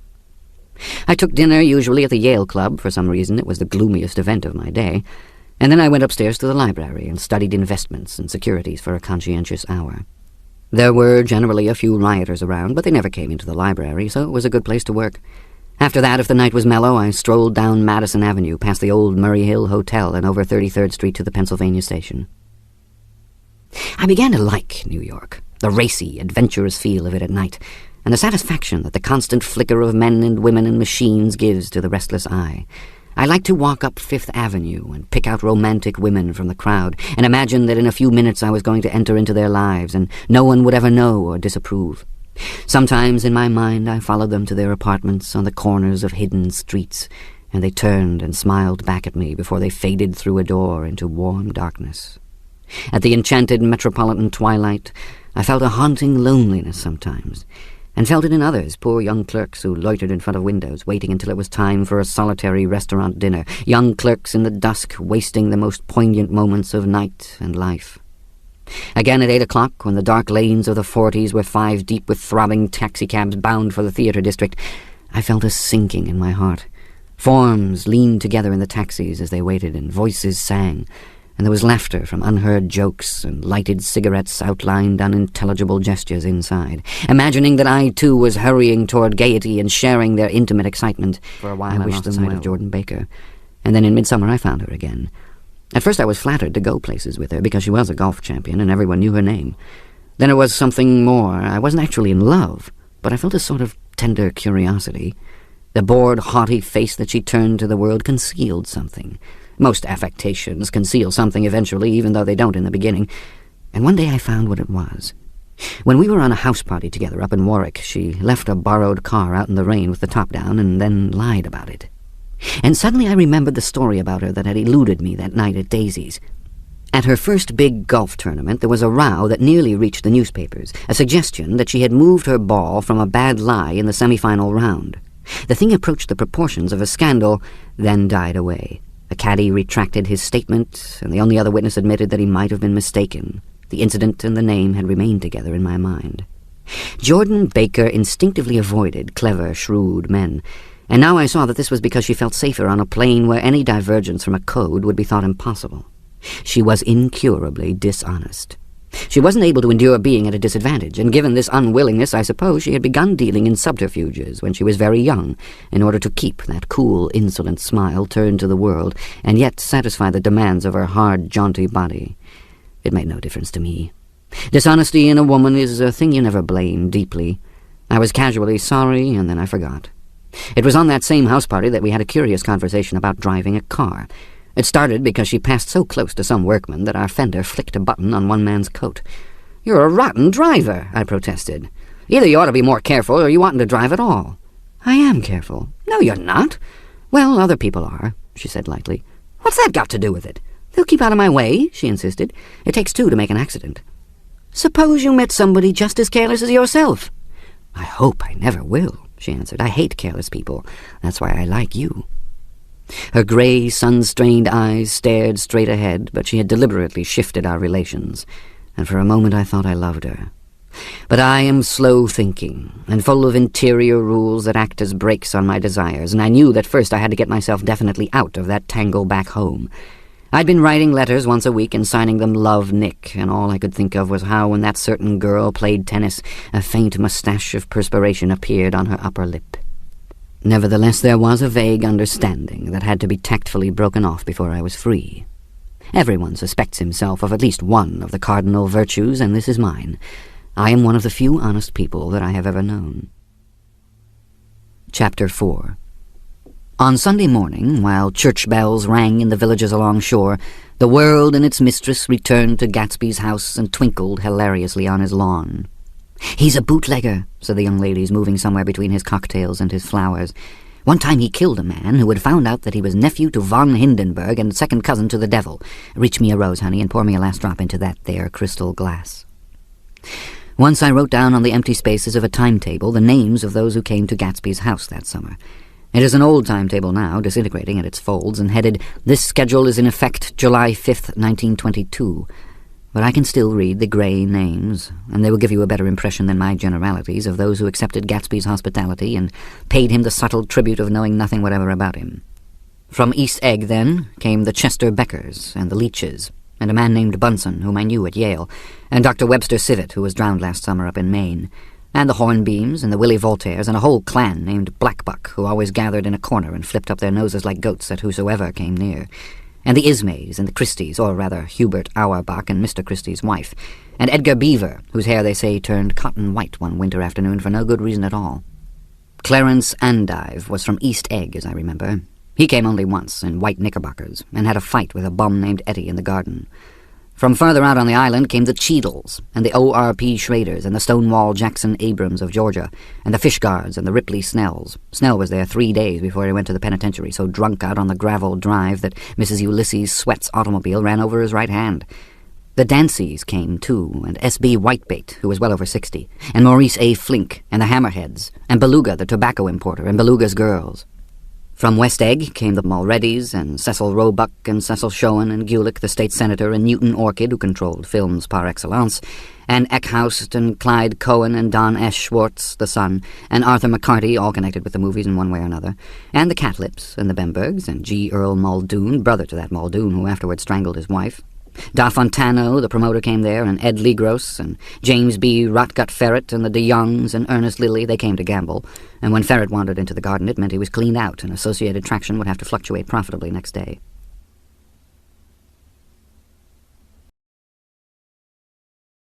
"What place is that?" I asked. "The old Metropole." "The old Metropole," brooded Mr. Wolfshine gloomily. "Filled with faces dead and gone, filled with friends gone now forever. I can't forget so long as I live the night they shot Rosie Rosenthal there. It was 6 of us at the table, and Rosie had eaten and drunk a lot all evening. When it was almost morning, the waiter came up to him with a funny look and says somebody wants to speak to him outside. 'All right,' says Rosie, begins to get up, and I pulled him down in his chair. 'Let the bastards come in here if they want you, Rosie, but don't you so help me move outside this room.' If we'd have raised the blinds, we'd have seen daylight."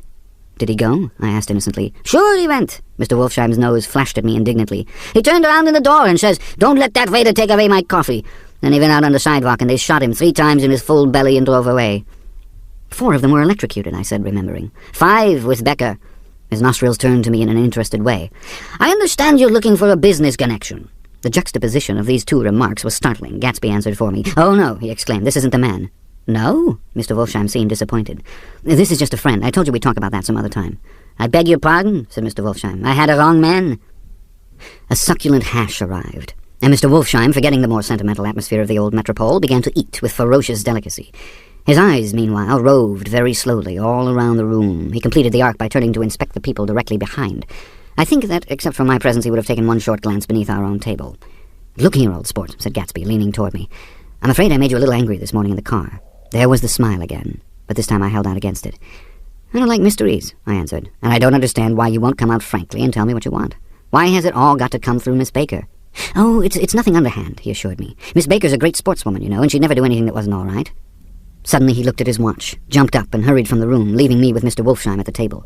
He has to telephone, said Mr. Wolfsheim, following him with his eyes. Fine fellow, isn't he? Handsome to look at, and a perfect gentleman.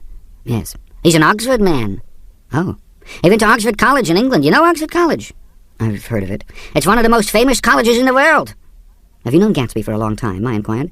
Several years, he answered in a gratified way.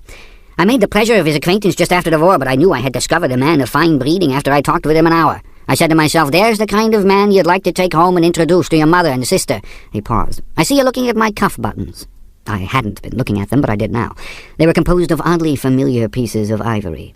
Finest specimens of human molars, he informed me. Well, I inspected them. That's a very interesting idea. Yeah, he flipped his sleeves up under his coat. Yeah, Gatsby's very careful about women. He would never so much as look at a friend's wife. This instinctive trust returned to the table and sat down. Mr. Wolfsheim drank his coffee with a jerk and got to his feet. I have enjoyed my lunch, he said, and I'm going to run off from you 2 young men before I outstay my welcome. Don't hurry, Meyer, said Gatsby without enthusiasm.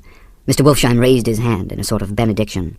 You're very polite, but I belong to another generation, he announced solemnly. You sit here and discuss your sports and your young ladies and your... He supplied an imaginary noun with another wave of his hand. As for me, I am 50 years old, and I won't impose myself on you any longer. As he shook hands and turned away, his tragic nose was trembling. I wondered if I had said anything to offend him. He becomes very sentimental sometimes, explained Gatsby. This is one of his sentimental days. He's quite a character around New York, a denizen of Broadway. Who is he, anyhow, an actor? No. A dentist? Meyer Wolfsheim? No, he's a gambler. Gatsby hesitated, then added coolly, he's the man who fixed the World Series back in 1919. Fixed the World Series? I repeated. The idea staggered me. I remembered, of course, that the World Series had been fixed in 1919, but if I had thought of it at all, I would have thought of it as a thing that merely happened, the end of some inevitable chain.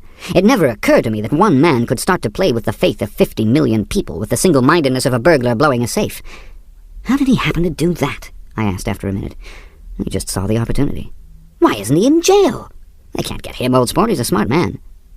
I insisted on paying the check. As the waiter brought my change, I caught sight of Tom Buchanan across the crowded room. Come along with me for a minute, I said. I've got to say hello to someone. When he saw us, Tom jumped up and took 6 steps in our direction. Where have you been? He demanded eagerly. Daisy's furious because you haven't called up. This is Mr. Gatsby, Mr. Buchanan. They shook hands briefly, and a strained, unfamiliar look of embarrassment came over Gatsby's face. How have you been, anyhow? Demanded Tom of me. How'd you happen to come up this far to eat? I've been having lunch with Mr. Gatsby. I turned toward Mr. Gatsby, but he was no longer there. One October day in 1917, said Jordan Baker that afternoon, sitting up very straight on a straight chair in the tea garden at the Plaza Hotel, I was walking along from one place to another, half on the sidewalks and half on the lawns.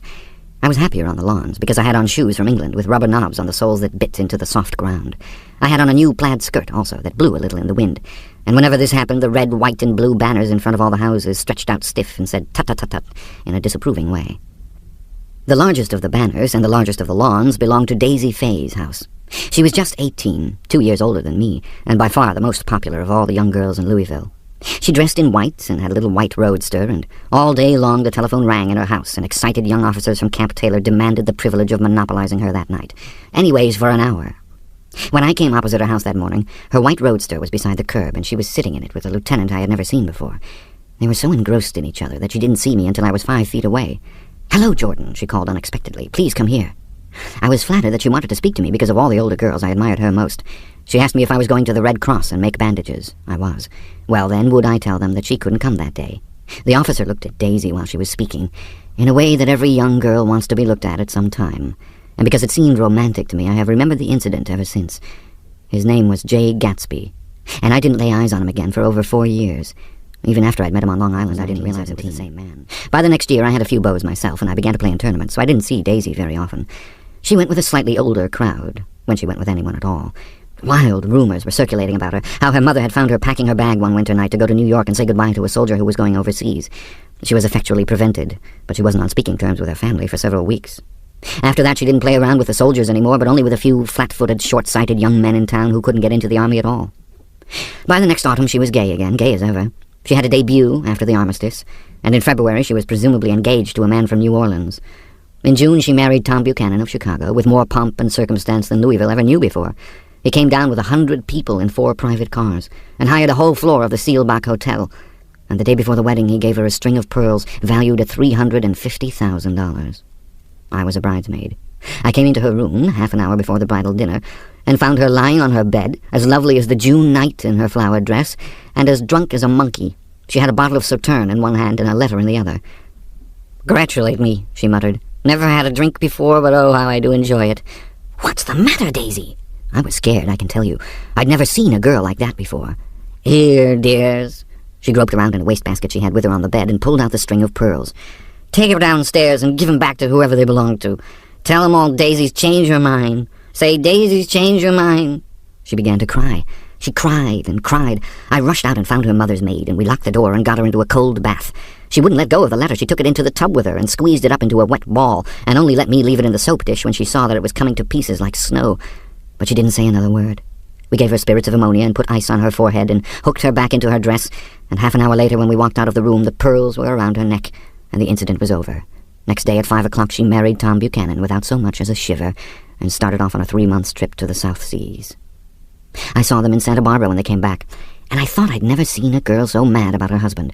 If he left the room for a minute, she'd look around uneasily and say, "Where's Tom gone?" and wear the most abstracted expression until she saw him coming in the door.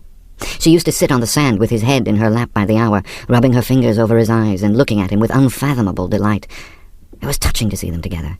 It made you laugh in a hushed, fascinated way. That was in August. A week after I left Santa Barbara, Tom ran into a wagon on the Ventura Road one night and ripped a front wheel off his car. The girl who was with him got into the papers too because her arm was broken. She was one of the chambermaids in the Santa Barbara hotel. The next April, Daisy had her little girl, and they went to France for a year. I saw them one spring in Cannes, and later in Deauville, and then they came back to Chicago to settle down. Daisy was popular in Chicago, as you know. They moved with a fast crowd, all of them young and rich and wild, but she came out with an absolutely perfect reputation. Perhaps because she doesn't drink. It's a great advantage not to drink among hard-drinking people. You can hold your tongue, and moreover, you can time any little irregularity of your own so that everybody else is so blind that they don't see or care. Perhaps Daisy never went in for amour at all, and yet there's something in that voice of hers.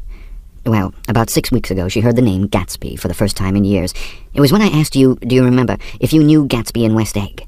After you had gone home, she came into my room and woke me up and said, "What, Gatsby?" And when I described him, I was half asleep. She said in the strangest voice that it must be the man she used to know. It wasn't until then that I connected this Gatsby with the officer. When Jordan Baker had finished telling all this, we had left the plaza for half an hour and were driving in a Victoria through Central Park. The sun had gone down behind the tall apartments of the movie stars in the West 50s, and the clear voices of little girls, already gathered like crickets on the grass, rose through the hot twilight. "I'm the Sheik of Araby, your love belongs to me. At night when you're asleep, into your tent I'll creep." It was a strange coincidence, I said. But it wasn't a coincidence at all. Why not? Gatsby bought that house so that Daisy would be just across the bay. Then it had not been merely the stars to which he had aspired on that June night. He came alive to me, delivered suddenly from the womb of his purposeless splendor. "He wants to know," continued Jordan, "if you'll invite Daisy to your house some afternoon, and then let him come over." The modesty of the demand shook me. He had waited 5 years, and bought a mansion where he dispensed starlight to casual moths, so that he could come over some afternoon to a stranger's garden. Did I have to know all this before he could ask such a little thing? "He's afraid. He's waited so long. He thought you might be offended. You see, he's a regular tough underneath it all." Something worried me. Why didn't he ask you to arrange a meeting? He wants her to see his house, she explained, and your house is right next door. Oh. I think he half expected her to wander into one of his parties some night, went on Jordan, but she never did. Then he began asking people casually if they knew her, and I was the first one he found. It was that night he sent for me at his dance, and you should have heard the elaborate way he worked up to it. Of course, I immediately suggested a luncheon in New York, and I thought he'd go mad. I don't want to do anything out of the way, he kept saying. I want to see her right next door. When I said you were a particular friend of Tom's, he started to abandon the whole idea. He doesn't know very much about Tom, though he says he's read a Chicago paper for years just on the chance of catching a glimpse of Daisy's name. It was dark now, and as we dipped under a little bridge, I put my arm around Jordan's golden shoulder and drew her toward me and asked her to dinner. Suddenly I wasn't thinking of Daisy and Gatsby anymore, but of this clean, hard, limited person who dealt in universal skepticism and who leaned back jauntily just within the circle of my arm. A phrase began to beat in my ears with a sort of heady excitement. There are only the pursued, the pursuing, the busy, and the tired. And Daisy ought to have something in her life, murmured Jordan to me. Does she want to see Gatsby? She's not to know about it. Gatsby doesn't want her to know. You're just supposed to invite her to tea.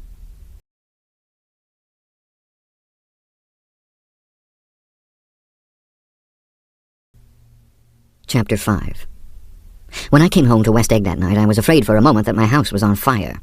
2 o'clock and the whole corner of the peninsula was blazing with light, which fell unreal on the shrubbery and made thin, elongating glints upon the roadside wires.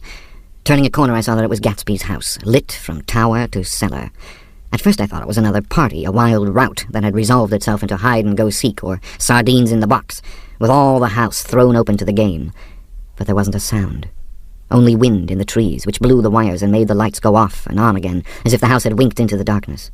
As my taxi groaned away, I saw Gatsby walking toward me across his lawn. "Your place looks like the World's Fair," I said. "Does it?" He turned his eyes toward it absently. "I have been glancing into some of the rooms. Let's go to Coney Island, old sport, in my car." "It's too late." "Well, suppose we take a plunge in the swimming pool. I haven't made use of it all summer." "I've got to go to bed." "All right." He waited, looking at me with suppressed eagerness. "I talked with Miss Baker," I said after a moment. "I'm going to call up Daisy tomorrow and then invite her over here to tea." "Oh, that's all right," he said carelessly. "I don't want to put you to any trouble." "What day would suit you?" "What day would suit you?" he corrected me quickly. "I don't want to put you to any trouble, you see." "How about the day after tomorrow?" He considered for a moment. Then, with reluctance, "I want to get the grass cut," he said. We both looked at the grass. There was a sharp line where my ragged lawn ended, and the darker, well-kept expanse of his began. I suspected that he meant my grass. "There's another little thing," he said uncertainly, and hesitated. "Would you rather put it off for a few days?" I asked. "Oh, it isn't about that. At least," he fumbled with a series of beginnings. "Why, I thought... Why, look here, old sport. You don't make much money, do you?" "Not very much." This seemed to reassure him, and he continued more confidently. "I thought you didn't, if you'll pardon my... You see, I carry on a little business on the side, a sort of sideline, you understand. And I thought that if you don't make very much... You're selling bonds, aren't you, old sport?" "Trying to." "Well, this would interest you. It wouldn't take up much of your time, and you might pick up a nice bit of money. It happens to be a rather confidential sort of thing." I realize now that under different circumstances that conversation might have been one of the crises of my life. But because the offer was obviously and tactlessly for a service to be rendered, I had no choice except to cut him off there. "I've got my hands full," I said. "I'm much obliged, but I couldn't take on any more work." He wouldn't have to do any business with Wolfsheim. Evidently he thought that I was shying away from the connection mentioned at lunch, but I assured him he was wrong. He waited a moment longer, hoping I'd begin a conversation, but I was too absorbed to be responsive, so he went. The evening had made me light-headed and happy. I think I walked into a deep sleep as I entered my front door. So I don't know whether or not Gatsby went to Coney Island, or for how many hours he glanced into rooms while his house blazed gaudily on. I called up Daisy from the office next morning and invited her to come to tea. "Don't bring Tom," I warned her. "What? Don't bring Tom?" "Who is Tom?" she asked innocently. The day agreed upon was pouring rain. At 11 o'clock, a man in a raincoat, dragging a lawnmower, tapped at my front door and said that Mr. Gatsby had sent him over to cut my grass. This reminded me that I had forgotten to tell my Finn to come back, so I drove into West Egg Village to search for her among soggy, whitewashed alleys and to buy some cups and lemons and flowers. The flowers were unnecessary, for at 2 o'clock a greenhouse arrived from Gatsby's with innumerable receptacles to contain it. An hour later the front door opened nervously, and Gatsby in a white flannel suit, silver shirt, and gold-colored tie hurried in. He was pale, and there were dark signs of sleeplessness beneath his eyes. "Is everything all right?" he asked immediately. "The grass looks fine, if that's what you mean." "What grass?" he inquired blankly. "Oh, the grass in the yard." He looked out the window at it, but judging from his expression, I don't believe he saw a thing. "Looks very good," he remarked vaguely. "One of the papers said they thought the rain would stop about 4. I think it was the Journal. Have you got everything you need in the shape of... of tea.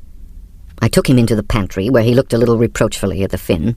Together we scrutinized the 12 lemon cakes from the delicatessen shop. "Will they do?" I asked. Of course, they're fine," and he added hollowly, "old sport." The rain cooled about 3:30 to a damp mist, through which occasional thin drops swam like dew. Gatsby looked with vacant eyes through a copy of Clay's Economics, starting at the finished tread that shook the kitchen floor and peering toward the bleared windows from time to time, as if a series of invisible but alarming happenings were taking place outside. Finally, he got up and informed me in an uncertain voice that he was going home. "Why is that?" "Nobody's coming to tea. It's too late." He looked at his watch, as if there was some pressing demand on his time elsewhere. "I can't wait all day." "Don't be silly. It's just 2 minutes to 4. He sat down miserably, as if I had pushed him, and simultaneously there was the sound of a motor turning into my lane. We both jumped up, and a little harrowed myself, I went out into the yard. Under the dripping, bare lilac trees, a large open car was coming up the drive. It stopped. Daisy's face, tipped sideways beneath a 3-cornered lavender hat, looked out at me with a bright, ecstatic smile. "Is this absolutely where you live, my dearest one?" The exhilarating ripple of her voice was a wild tonic in the rain. I had to follow the sound of it for a moment, up and down, with my ear alone, before any words came through. A damp streak of hair lay like a dash of blue paint across her cheek, and her hand was wet with glistening drops as I took it to help her from the car. "Are you in love with me?" she said low in my ear, "or why did I have to come alone?" "That's the secret of Castle Rack Rent. Tell your chauffeur to go far away, Ferdy." Then in a grave murmur, "His name is Ferdy. Does the gasoline affect his nose?" "I don't think so," she said innocently. "Why?" We went in. To my overwhelming surprise, the living room was deserted. "Well, that's funny," I exclaimed. "What's funny?" She turned her head as there was a light, dignified knocking at the front door. I went out and opened it. Gatsby, pale as death, with his hands plunged like weights in his coat pockets, was standing in a puddle of water, glaring tragically into my eyes. With his hands still in his coat pockets, he stalked by me into the hall, turned sharply as if he were on a wire, and disappeared into the living room. It wasn't a bit funny. Aware of the loud beating of my own heart, I pulled the door to against the increasing rain. For half a minute, there wasn't a sound. Then from the living room I heard a sort of choking murmur, and part of a laugh, followed by Daisy's voice on a clear, artificial note. "I certainly am awfully glad to see you again." A pause. It endured horribly. I had nothing to do in the hall, so I went into the room. Gatsby, his hands still in his pockets, was reclining against the mantelpiece in a strained counterfeit of perfect ease, even of boredom. His head leaned back so far that it rested against the face of a defunct mantelpiece clock, and from this position his distraught eyes stared down at Daisy, who was sitting, frightened but graceful, on the edge of a stiff chair. "We've met before," muttered Gatsby. His eyes glanced momentarily at me, and his lips parted with an abortive attempt at a laugh. Luckily, the clock took this moment to tilt dangerously at the pressure of his head, whereupon he turned and caught it with trembling fingers and set it back in place. Then he sat down, rigidly, his elbow on the arm of the sofa and his chin in his hand. "I'm sorry about the clock," he said. My own face had now assumed a deep tropical burn. I couldn't muster up a single commonplace out of the 1,000 in my head. "It's an old clock," I told them idiotically. I think we all believed for a moment that it had smashed in pieces on the floor. "We haven't met for many years," said Daisy, her voice as matter-of-fact as it could ever be. 5 years next November." The automatic quality of Gatsby's answer set us all back at least another minute. I had them both on their feet with the desperate suggestion that they help me make tea in the kitchen when the demoniac Finn brought it in on a tray. Amid the welcome confusion of cups and cakes, a certain physical decency established itself. Gatsby got himself into a shadow, and while Daisy and I talked, looked conscientiously from one to the other of us with tense, unhappy eyes. However, as calmness wasn't an end in itself, I made an excuse at the first possible moment and got to my feet. "Where are you going?" demanded Gatsby in immediate alarm. "I'll be back. I've got to speak to you about something before you go." He followed me wildly into the kitchen, closed the door, and whispered, "Oh, God," in a miserable way. "What's the matter?" "This is a terrible mistake," he said, shaking his head from side to side. "A terrible, terrible mistake." "You're just embarrassed, that's all." And luckily I added, "Daisy's embarrassed, too." "She's embarrassed?" he repeated incredulously. "Just as much as you are. Don't talk so loud." "You're acting like a little boy," I broke out impatiently. "Not only that, but you're rude. Daisy's sitting in there all alone." He raised his hand to stop my words, looked at me with unforgettable reproach, and opening the door cautiously, I walked out the back way, just as Gatsby had when he had made his nervous circuit of the house half an hour before, and ran for a huge black-knotted tree whose massed leaves made of fabric against the rain. Once more it was pouring, and my irregular lawn, well shaved by Gatsby's gardener, abounded in small muddy swamps and prehistoric marshes. There was nothing to look at from under the tree except Gatsby's enormous house, so I stared at it, like Kant at his church steeple, for half an hour. A brewer had built it, early in the period craze, a decade before, And there was a story that he'd agreed to pay 5 years' taxes on all the neighbouring cottages if the owners would have their roofs thatched with straw. Perhaps their refusal took the heart out of his plan to found a family. He went into an immediate decline. His children sold his house with the black wreath still on the door. Americans, while occasionally willing to be serfs, have always been obstinate about being peasantry. After half an hour, the sun shone again, and the grocer's automobile rounded Gatsby's drive with the raw material for his servant's dinner. I felt sure he wouldn't eat a spoonful. A maid began opening the upper windows of his house, appeared momentarily in each, and leaning from a large central bay, spat meditatively into the garden. It was time I went back. While the rain continued, it had seemed like the murmur of their voices, rising and swelling a little now and then with gusts of emotion. But in the new silence, I felt that silence had fallen within the house, too. I went in, after making every possible noise in the kitchen, short of pushing over the stove. But I don't believe they heard a sound. They were sitting at either end of the couch, looking at each other as if some question had been asked, or was in the air, and every vestige of embarrassment was gone. Daisy's face was smeared with tears, and when I came in she jumped up and began wiping at it with her handkerchief before a mirror. But there was a change in Gatsby that was simply confounding. He literally glowed. Without a word or a gesture of exultation, a new well-being radiated from him and filled the little room. "Oh, hello, old sport," he said, as if he hadn't seen me for years. I thought for a moment he was going to shake hands. "It's stopped raining." "Has it?" When he realized what I was talking about, that there were twinkle bells of sunshine in the room, he smiled like a weatherman, like an ecstatic patron of recurrent light, and repeated the news to Daisy. "What do you think of that? It stopped raining." "I'm glad, Jay." Her throat full of aching, grieving beauty told only of her unexpected joy. "I want you and Daisy to come over to my house," he said. "I'd like to show her around." "You're sure you want me to come?" "Absolutely, old sport." Daisy went upstairs to wash her face, too late, I thought with humiliation of my towels, while Gatsby and I waited on the lawn. "My house looks well, doesn't it?" he demanded. "See how the whole front of it catches the light." I agreed that it was splendid. "Yes." His eyes went over it, every arched door and square tower. "It took me just 3 years to earn the money that bought it." "I thought you inherited your money." "I did, old sport," he said automatically. "But I lost most of it in the big panic, the panic of the war." I think he hardly knew what he was saying, for when I asked him what business he was in, he answered, "That's my affair," before he realized that it wasn't an appropriate reply. "Oh, I've been in several things," he corrected himself.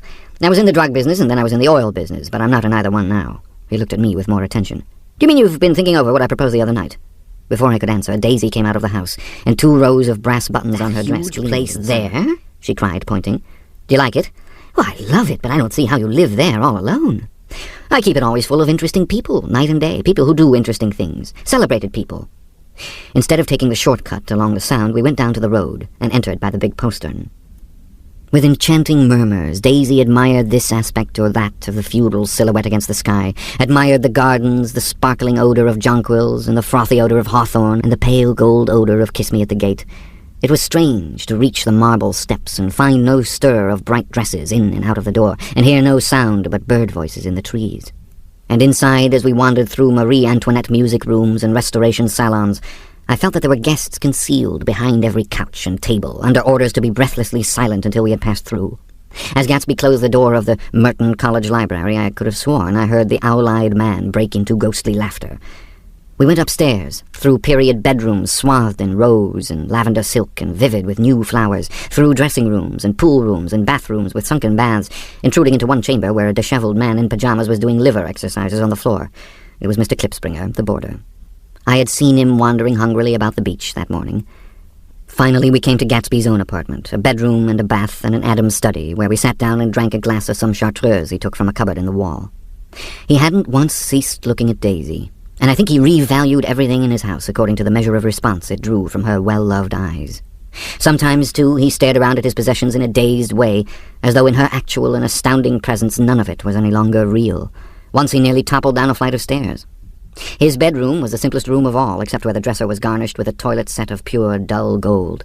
Daisy took the brush with delight and smoothed her hair, whereupon Gatsby sat down and shaded his eyes and began to laugh. "It's the funniest thing, old sport," he said hilariously. "I can't... when I try to..." He had passed visibly through 2 states and was entering upon a third. After his embarrassment and his unreasoning joy, he was consumed with wonder at her presence.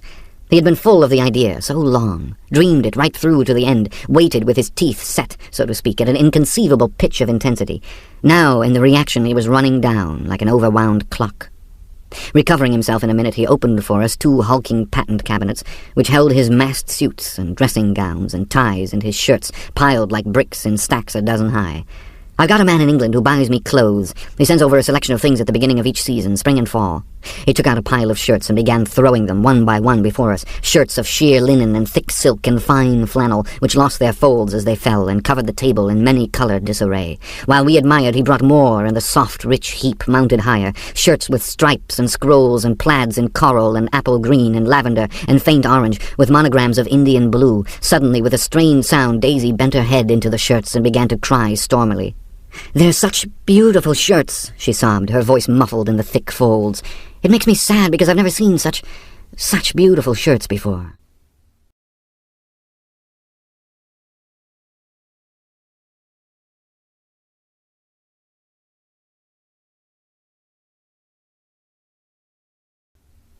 After the house, we were to see the grounds and the swimming pool and the hydroplane and the midsummer flowers. But outside Gatsby's window it began to rain again, so we stood in a row looking at the corrugated surface of the Sound. "If it wasn't for the mist, we could see your home across the bay," said Gatsby. "You always have a green light that burns all night at the end of your dock." Daisy put her arm through his abruptly, but he seemed absorbed in what he had just said. Possibly it had occurred to him that the colossal significance of that light had now vanished forever. Compared to the great distance that had separated him from Daisy, it had seemed very near to her, almost touching her. It had seemed as close as a star to the moon. Now it was again a green light on a dock. His count of enchanted objects had diminished by one.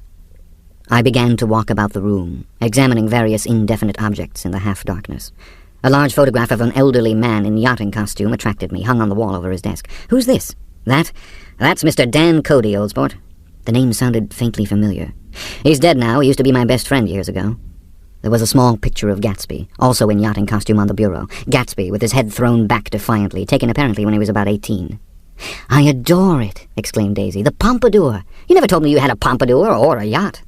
"Look at this," said Gatsby quickly. "Here's a lot of clippings about you." They stood side by side, examining it. "I was going to ask to see the rubies when the phone rang, and Gatsby took up the receiver. "Yes. Well, I can't talk now." "I can't talk now, old sport. I said a small town. You must know what a small town is." "Well, he's no use to us if Detroit is his idea of a small town." He rang off.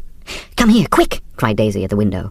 The rain was still falling, but the darkness had parted in the west, and there was a pink and golden billow of foamy clouds above the sea. "Look at that," she whispered, and then after a moment, "I'd like to just get one of those pink clouds and put you in it and push you around." I tried to go then, but they wouldn't hear of it. Perhaps my presence made them feel more satisfactorily alone. "I know what we'll do," said Gatsby. He went out of the room calling "Ewing," and returned in a few minutes accompanied by an embarrassed, slightly worn young man with shell-rimmed glasses and scanty blonde hair. He was now decently clothed, in a sports shirt open at the neck, sneakers, and duck trousers of a nebulous hue. "Did we interrupt your exercises?" inquired Daisy politely. "I was asleep," cried Mr. Klipspringer in a spasm of embarrassment. "That is, I'd been asleep. Then I got up." "Klipspringer plays the piano," said Gatsby, cutting him off. "Don't you, Ewing, old sport?" "But I don't play well. I hardly play at all. I'm out of practice." "We'll go downstairs," interrupted Gatsby. He flipped a switch. The grey windows disappeared as the house glowed full of light. In the music room, Gatsby turned on a solitary lamp beside the piano. He lit Daisy's cigarette from a trembling match and sat down with her on a couch far across the room where there was no light save what the gleaming floor bounced in from the hall. When Klipspringer had played The Love Nest, he turned around on the bench and searched unhappily for Gatsby in the gloom. "I'm all out of practice, you see. I told you I couldn't play. I'm all out of practice." "Don't talk so much, old sport," commanded Gatsby. "Play!" In the morning, in the evening, ain't we got fun. Outside the wind was loud and there was a faint flow of thunder along the Sound. All the lights were going on in West Egg now. The electric trains, men carrying, were plunging home through the rain from New York. It was the hour of a profound human change, and excitement was generating on the air. One thing sure and nothing surer, the rich get rich and the poor get children. In the meantime, in between time... As I went over to say goodbye, I saw that the expression of bewilderment had come back into Gatsby's face, as though a faint doubt had occurred to him as to the quality of his present happiness. Almost 5 years. There must have been moments even that afternoon when Daisy tumbled short of his dreams, not through her own fault, but because of the colossal vitality of his illusion. It had gone beyond her, beyond everything. He had thrown himself into it with a creative passion, adding to it all the time, decking it out with every bright feather that drifted his way. No amount of fire or freshness can challenge what a man will store up in his ghostly heart. As I watched him, he adjusted himself a little, visibly. His hand took hold of hers, and as she said something low in his ear, he turned toward her with a rush of emotion. I think that voice held him most with its fluctuating, feverish warmth, because it couldn't be over-dreamed. That voice was a deathless song. They had forgotten me, But Daisy glanced up and held out her hand. Gatsby didn't know me now at all. I looked once more at them, and they looked back at me, remotely, possessed by intense life. Then I went out of the room and down the marble steps into the rain, leaving them there together. Chapter 6. About this time, an ambitious young reporter from New York arrived one morning at Gatsby's door and asked him if he had anything to say. "Anything to say about what?" inquired Gatsby politely. "Why, any statement to give out." It transpired, after a confused 5 minutes, that the man had heard Gatsby's name around his office in a connection which he either wouldn't reveal or didn't fully understand. This was his day off, and with laudable initiative he had hurried out to see. It was a random shot, and yet the reporter's instinct was right. Gatsby's notoriety, spread about by the hundreds who had accepted his hospitality and so become authorities upon his past, had increased all summer until he fell just short of being news. Contemporary legends, such as the underground pipeline to Canada, attached themselves to him. And there was one persistent story that he didn't live in a house at all, but in a boat that looked like a house and was moved secretly up and down the Long Island shore. Just why these inventions were a source of satisfaction to James Gatz of North Dakota isn't easy to say. James Gatz. That was really, or at least legally, his name. He had changed it at the age of 17 and at the specific moment that witnessed the beginning of his career, when he saw Dan Cody's yacht drop anchor over the most insidious flat on Lake Superior. It was James Gatz who had been loafing along the beach that afternoon in a torn green jersey and a pair of canvas pants, but it was already Jay Gatsby who borrowed a rowboat, pulled out to the Tuolumne, and informed Cody that a wind might catch him and break him up in half an hour. I suppose he'd had the name ready for a long time, even then. His parents were shiftless and unsuccessful farm people. His imagination had never really accepted them as his parents at all. The truth was that Jay Gatsby of West Egg, Long Island, sprang from his platonic conception of himself. He was a son of God, a phrase which, if it means anything, means just that, and he must be about his father's business, the service of a vast, vulgar, and meretricious beauty. So he invented just the sort of Jay Gatsby that a 17-year-old boy would be likely to invent, and to this conception he was faithful to the end. For over a year he had been beating his way along the south shore of Lake Superior as a clam digger and a salmon fisher, or in any other capacity that brought him food and bed. His brown, hardening body lived naturally through the half-fierce, half-lazy work of the bracing days.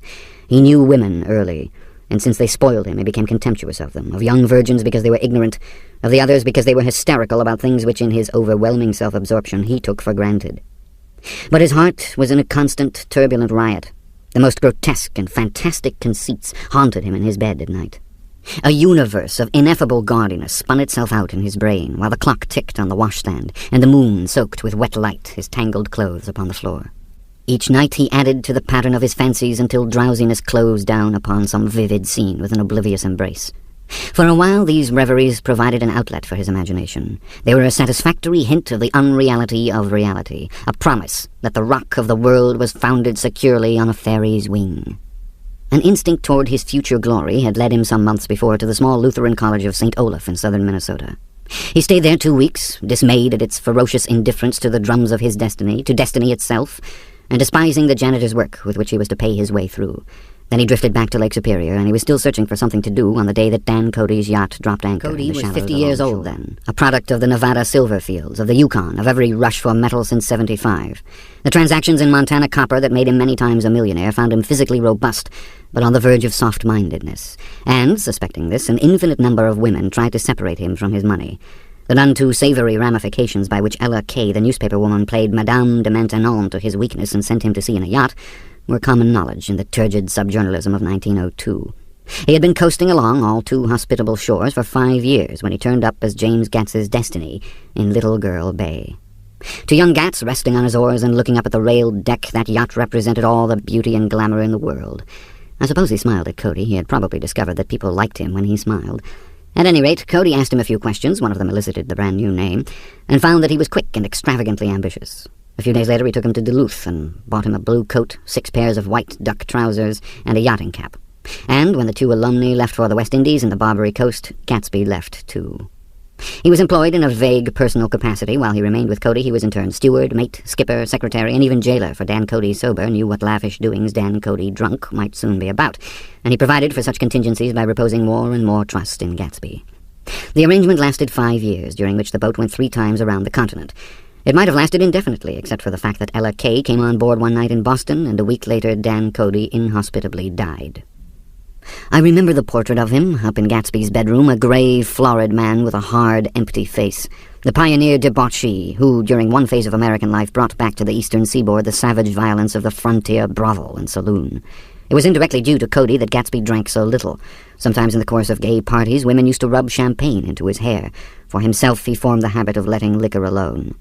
And it was from Cody that he inherited money, a legacy of $25,000. He didn't get it.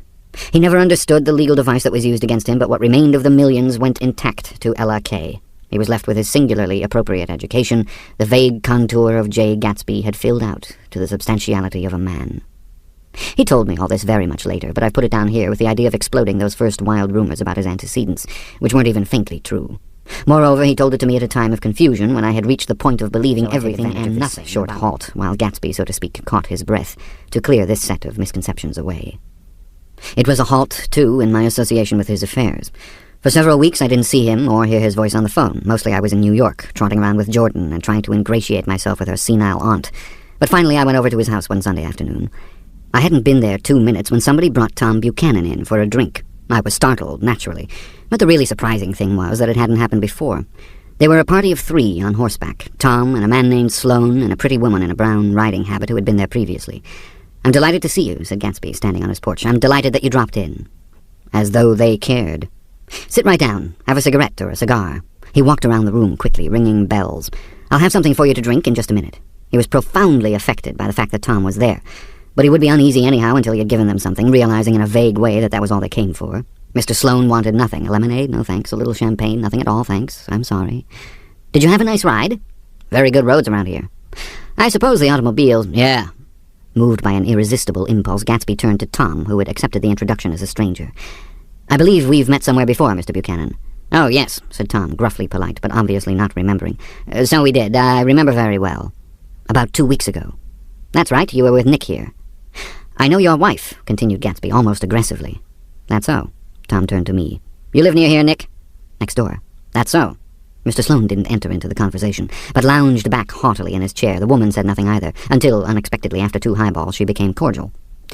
"We'll all come over to your next party, Mr. Gatsby," she suggested. "What do you say?" "Certainly. I'd be delighted to have you."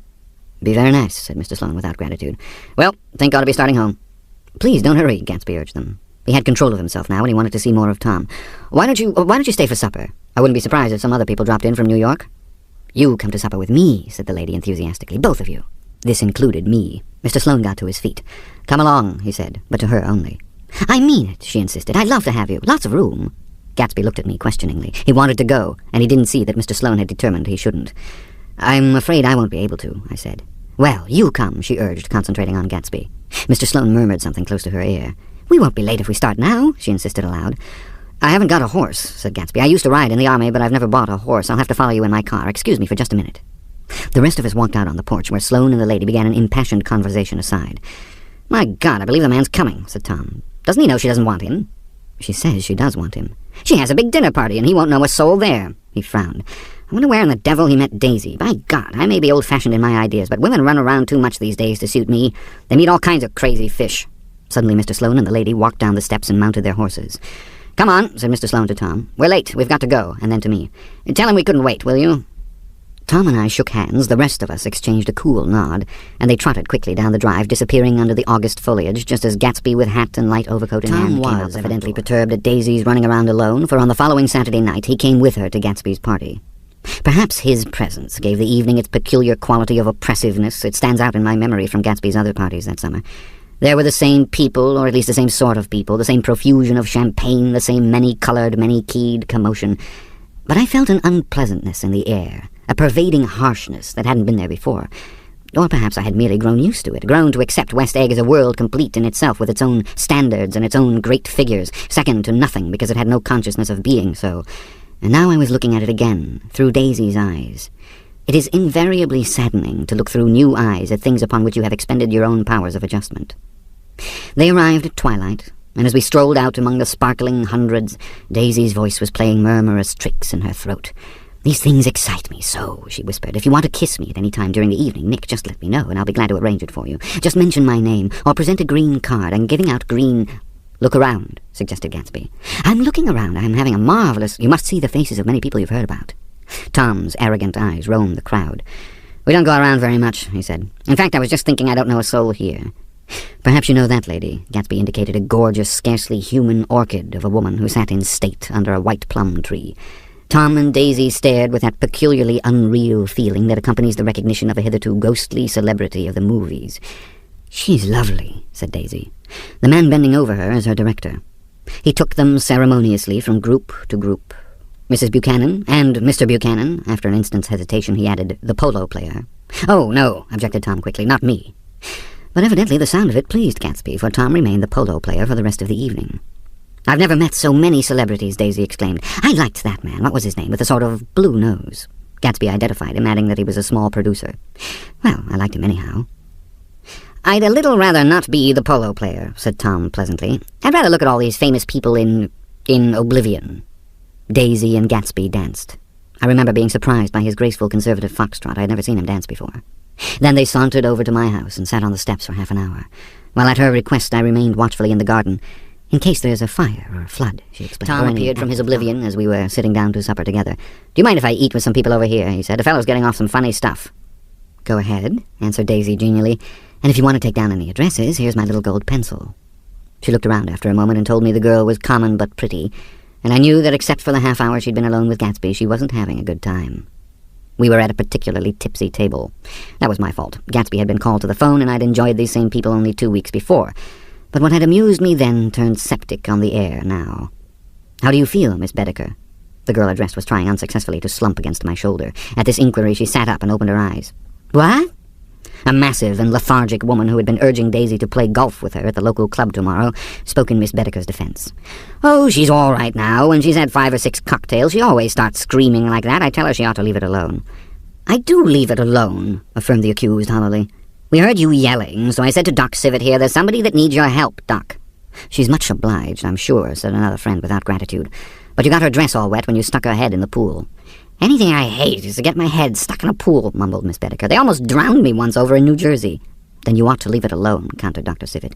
"Speak for yourself," cried Miss Bedecker violently. "Your hand shakes. I wouldn't let you operate on me." It was like that. Almost the last thing I remember was standing with Daisy and watching the moving picture director and his star. They were still under the white plum tree, and their faces were touching, except for a pale, thin ray of moonlight between. It occurred to me that he had been very slowly bending toward her all evening to attain this proximity, and even while I watched, I saw him stoop one ultimate degree and kiss at her cheek. "I like her," said Daisy. "I think she's lovely." But the rest offended her, and inarguably, because it wasn't a gesture but an emotion. She was appalled by West Egg, this unprecedented place that Broadway had begotten upon a Long Island fishing village, appalled by its raw vigor that chafed under the old euphemisms, and by the too obtrusive fate that herded its inhabitants along a shortcut from nothing to nothing. She saw something awful in the very simplicity she failed to understand. I sat on the front steps with them while they waited for their car. It was dark here in front. Only the bright door sent 10 square feet of light volleying out into the soft black morning. Sometimes a shadow moved against the dressing-room blind above, gave way to another shadow, an indefinite procession of shadows that rouged and powdered. "Who is this Gatsby anyhow?" demanded Tom suddenly. "Some big bootlegger?" "Where'd you hear that?" I inquired. "I didn't hear it, I imagined it. A lot of these newly rich people are just big bootleggers, you know." "Not Gatsby," I said shortly. He was silent for a moment. The pebbles of the drive crunched under his feet. "Well, he certainly must have strained himself to get this menagerie together." A breeze stirred the grey haze of Daisy's fur collar. "At least they're more interesting than the people we know," she said with an effort. "You didn't look so interested." "Well, I was." Tom laughed and turned to me. "Did you notice Daisy's face when that girl asked her to put her under a cold shower?" Daisy began to sing with the music in a husky, rhythmic whisper, bringing out a meaning in each word that it had never had before and would never have again. When the melody rose, her voice broke up sweetly, following it in a way contralto voices have, and each change tipped out a little of her warm, human magic upon the air. "Lots of people come who haven't been invited," she said suddenly. "That girl hadn't been invited. They simply forced their way in, and he's too polite to object." "I'd like to know who he is and what he does," insisted Tom, "and I think I'll make a point of finding out." "I can tell you right now," she answered. "He owns some drugstores, a lot of drugstores. He built them up himself." The dilatory limousine came rolling up the drive. "Good night, Nick," said Daisy. Her glance left me and sought the lighted top of the steps, where 3 o'clock in the morning, a neat, sad little waltz of that year was drifting out the open door. After all, in the very casualness of Gatsby's party, there were romantic possibilities totally absent from her world. What was it up there in that song that seemed to be calling her back inside?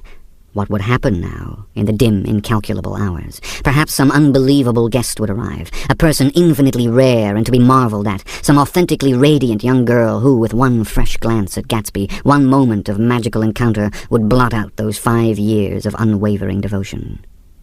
I stayed late that night. Gatsby asked me to wait until he was free, and I lingered in the garden until the inevitable swimming party had run up, chilled and exalted from the black beach, until the lights were extinguished in the guest rooms overhead. When he came down the steps at last, the tanned skin was drawn unusually tight on his face, and his eyes were bright and tired. "She didn't like it," he said immediately. "Of course she did. She didn't like it," he insisted. "She didn't have a good time." He was silent, and I guessed at his unutterable depression. "I feel far away from her," he said. "It's hard to make her understand." "You mean about the dance?" The dance! He dismissed all the dances he had given with a snap of his fingers. "Old sport, the dance is unimportant." He wanted nothing less of Daisy than that she should go to Tom and say, "I never loved you." After she had obliterated 4 years with that sentence, they could decide upon the more practical measures to be taken. One of them was that after she was free, they were to go back to Louisville and be married from her house, just as if it were 5 years ago. "And she doesn't understand," he said. "She used to be able to understand. We'd sit for hours." He broke off and began to walk up and down a desolate path of fruit rinds and discarded favors and crushed flowers. "I wouldn't ask too much of her," I ventured. "You can't repeat the past." "Can't repeat the past?" he cried incredulously. "Why, of course you can." He looked around him wildly, as if the past were lurking here in the shadow of his house, just out of reach of his hand. "I'm going to fix everything just the way it was before," he said, nodding determinedly. About the past. And I gathered that he wanted to recover something, some idea of himself, perhaps, that had gone into loving Daisy. His life had been confused and disordered since then, but if he could once return to a certain starting place and go over it all slowly, he could find out what that thing was.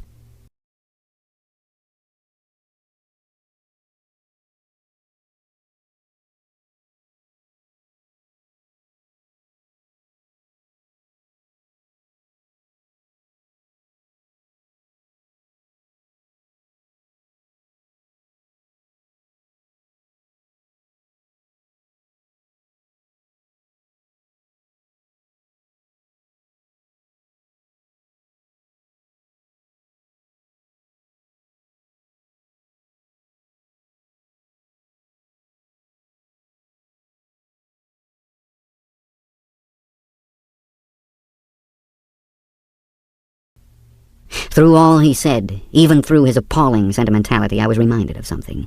An elusive rhythm, a fragment of lost words that I had heard somewhere a long time ago.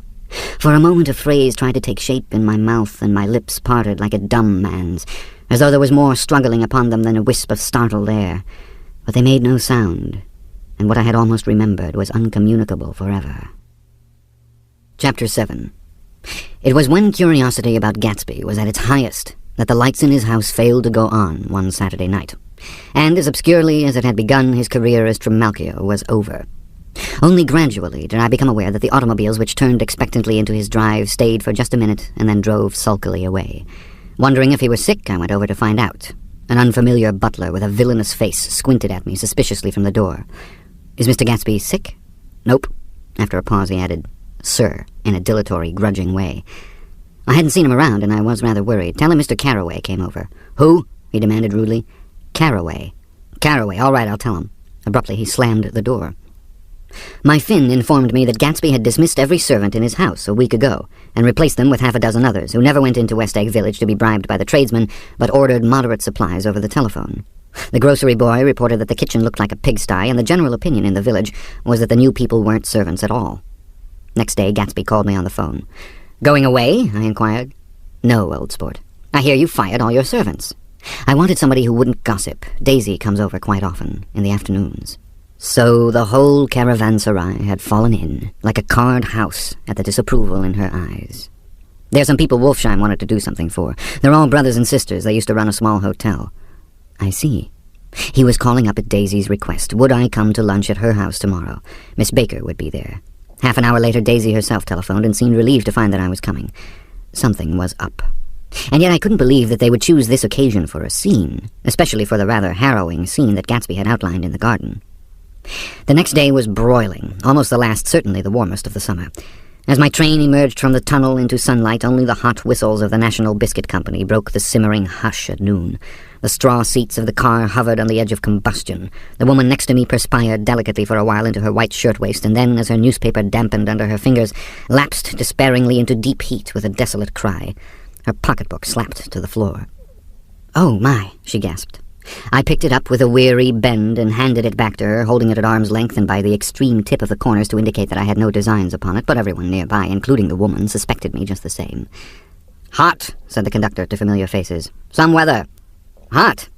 Hot. Hot. Is it hot enough for you? Is it hot? Is it—" My commutation ticket came back to me with a dark stain from his hand. That anyone should care in this heat whose flushed lips he kissed, whose head made damp the pajama pocket over his heart. Through the hall of the Buchanan's house blew a faint wind, carrying the sound of the telephone bell out to Gatsby and me as we waited at the door. "The master's body," roared the butler into the mouthpiece. "I'm sorry, madame, but we can't furnish it. It's far too hot to touch this noon."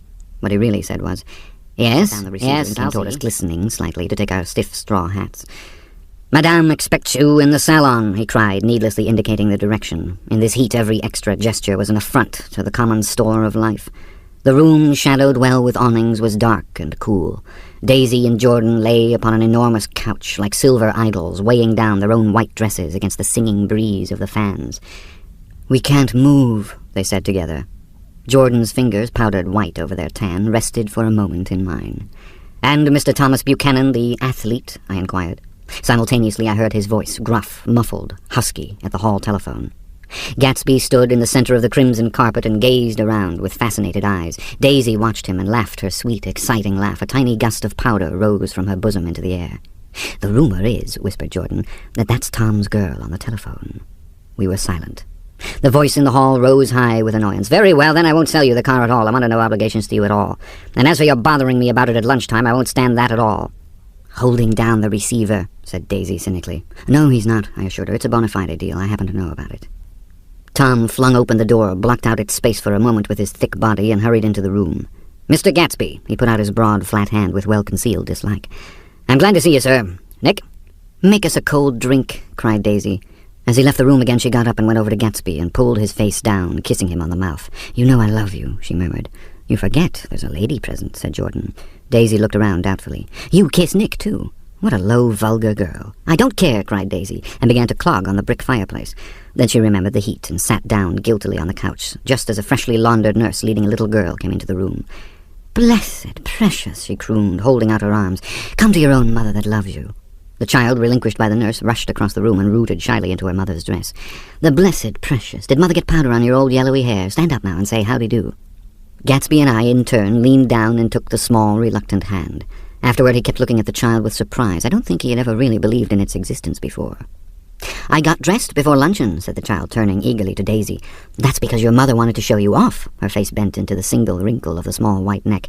"You dream, you absolute little dream." "Yes," admitted the child calmly. "Aunt Jordan's got on a white dress, too." "How do you like Mother's friends?" Daisy turned her round so that she faced Gatsby. "Do you think they're pretty?" "Where's Daddy?" "She doesn't look like her father," explained Daisy. "She looks like me. She's got my hair and shape of the face." Daisy sat back upon the couch. The nurse took a step forward and held out her hand. "Come, Pammy." "Goodbye, sweetheart." With a reluctant backward glance, the well-disciplined child held to her nurse's hand and was pulled out the door, just as Tom came back, preceding 4 gin rickeys that clicked full of ice. Gatsby took up his drink. "They certainly look cool," he said with visible tension. We drank in long, greedy swallows. "I read somewhere that the sun's getting hotter every year," said Tom genially. "It seems that pretty soon the Earth's going to fall into the sun's getting colder every year." "Come outside," he suggested to Gatsby. "I'd like you to have a look at the place." I went with them out to the veranda. On the green sound, stagnant in the heat, one small sail crawled slowly toward the fresher sea. Gatsby's eyes followed it momentarily.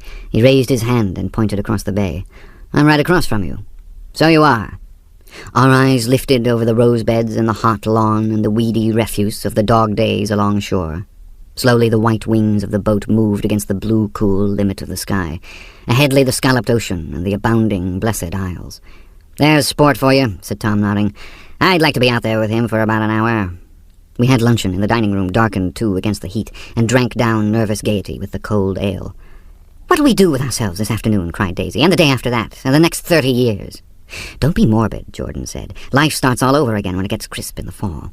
"But it's so hot," insisted Daisy on the verge of tears, "and everything's so confused. Let's all go to town." Her voice struggled on through the heat, beating against it, molding its senselessness into forms.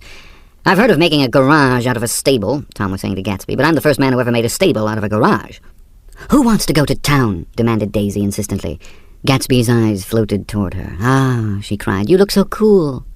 Their eyes met, and they stared together at each other alone in space. With an effort she glanced down at the table. "You always look so cool," she repeated. She had told him that she loved him, and Tom Buchanan saw. He was astounded. His mouth opened a little, and he looked at Gatsby and then back at Daisy, as if he had just recognized her as someone he knew a long time ago. "You resemble the advertisement of the man," she went on innocently. "You know the advertisement of the man—" "All right," broke in Tom quickly. "I'm perfectly willing to go to town. Come on, we're all going to town." He got up, his eyes still flashing between Gatsby and his wife. No one moved.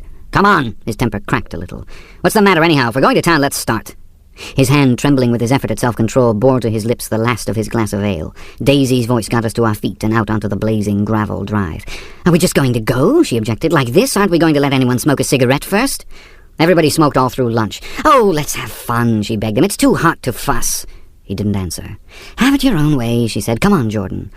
They went upstairs to get ready, while we three men stood there shuffling the hot pebbles with our feet. A silver curve of the moon hovered already in the western sky. Gatsby started to speak, changed his mind, but not before Tom wheeled and faced him expectantly. "Have you got your stables here?" asked Gatsby with an effort. "About a quarter of a mile down the road." "I don't see the idea of going to town," broke out Tom savagely. "Women get these notions in their heads." "Shall we take anything to drink?" called Daisy from an upper window. "I'll get some whiskey," answered Tom. He went inside. Gatsby turned to me rigidly. "I can't say anything in his household, sport." "She's got an indiscreet voice," I remarked. "It's full of—" I hesitated. "Her voice is full of money," he said suddenly. That was it. I'd never understood before. It was full of money. That was the inexhaustible charm that rose and fell in it, the jingle of it, the cymbal song of it. High in a white palace, the king's daughter, the golden girl. Tom came out of the house, wrapping a quart bottle in a towel, followed by Daisy and Jordan, wearing small, tight hats of metallic cloth and carrying light capes over their arms. "Shall we all go in my car?" suggested Gatsby. He felt the hot green leather of the seat. "I ought to have left it in the shade." "Is it standard shift?" demanded Tom. "Yes." "Well, you take my coupe, let me drive your car to town." The suggestion was distasteful to Gatsby. "I don't think there's much gas," he objected. "Plenty of gas," said Tom boisterously. He looked at the gauge. "And if it runs out, I can stop at a drugstore. You can buy anything at a drugstore nowadays." A pause followed this apparently pointless remark. Daisy looked at Tom, frowning, and an indefinable expression, at once definitely unfamiliar and vaguely recognizable, as if I had only heard it described in words, passed over Gatsby's face. "Come on, Daisy," said Tom, pressing her with his hand towards Gatsby's car. "I'll take you in this circus wagon." He opened the door, but she moved out from the circle of his arm. "You take Nick and Jordan. We'll follow you in the coupe." She walked close to Gatsby, touching his coat with her hand. Jordan and Tom and I got into the front seat of Gatsby's car. Tom pushed the unfamiliar gears tentatively, and we shot off into the oppressive heat, leaving them out of sight behind. "Did you see that?" demanded Tom. "See what?" He looked at me keenly, realizing that Jordan and I must have known all along. "You think I'm pretty dumb, don't you?" he suggested. "Maybe I am, but I have almost a second sight sometimes that tells me what to do. Maybe you don't believe that, but science—" He paused. The immediate contingency overtook him, pulled him back from the edge of the theoretical abyss. "I've made a small investigation of this fellow," he continued. "I could have gone deeper if I'd known—" "Do you mean you've been to a medium?" inquired Jordan humorously. "What?" Confused, he stared at us as we laughed. "A medium? About Gatsby?" "About Gatsby? No, I haven't. I said I'd been making a small investigation of his past." "And you found he was an Oxford man," said Jordan helpfully. "An Oxford man?" He was incredulous. "Like hell he is. He wears a pink suit." "Nevertheless, he's an Oxford man." "Oxford, New Mexico," snorted Tom contemptuously. "Listen, Tom, "Or if you're something such a like that." snob, why did you invite him to lunch?" demanded Jordan crossly. "Daisy invited him. She knew him before we were married, God knows where."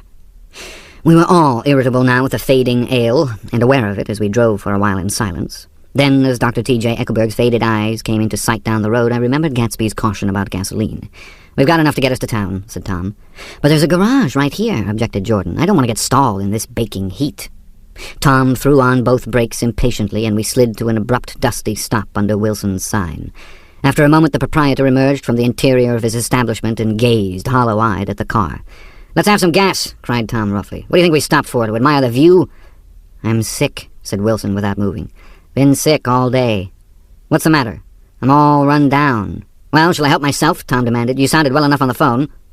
With an effort, Wilson left the shade in support of the doorway, and breathing hard, unscrewed the cap of the tank.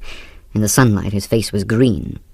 "I didn't mean to interrupt your lunch," he said, "but I need money pretty bad, and I was wondering what you were going to do with your old car."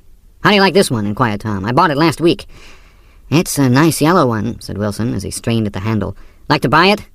Big chance, Wilson smiled faintly. No, but I could make some money on the other. What do you want money for all of a sudden? I've been here too long. I want to get away. My wife and I want to go west. Your wife does? Exclaimed Tom, startled. She's been talking about it for 10 years. He rested for a moment against the pump, shading his eyes. And now she's going whether she wants to or not. I'm going to get her away. The coupe flashed by us with a flurry of dust and the flash of a waving hand. What do I owe you? Demanded Tom harshly. I just got wised up to something funny the last 2 days, remarked Wilson. That's why I want to get away. That's why I've been bothering you about the car. What do I owe you? $1.20? The relentless beating heat was beginning to confuse me, and I had a bad moment there before I realized that so far his suspicions hadn't alighted on Tom.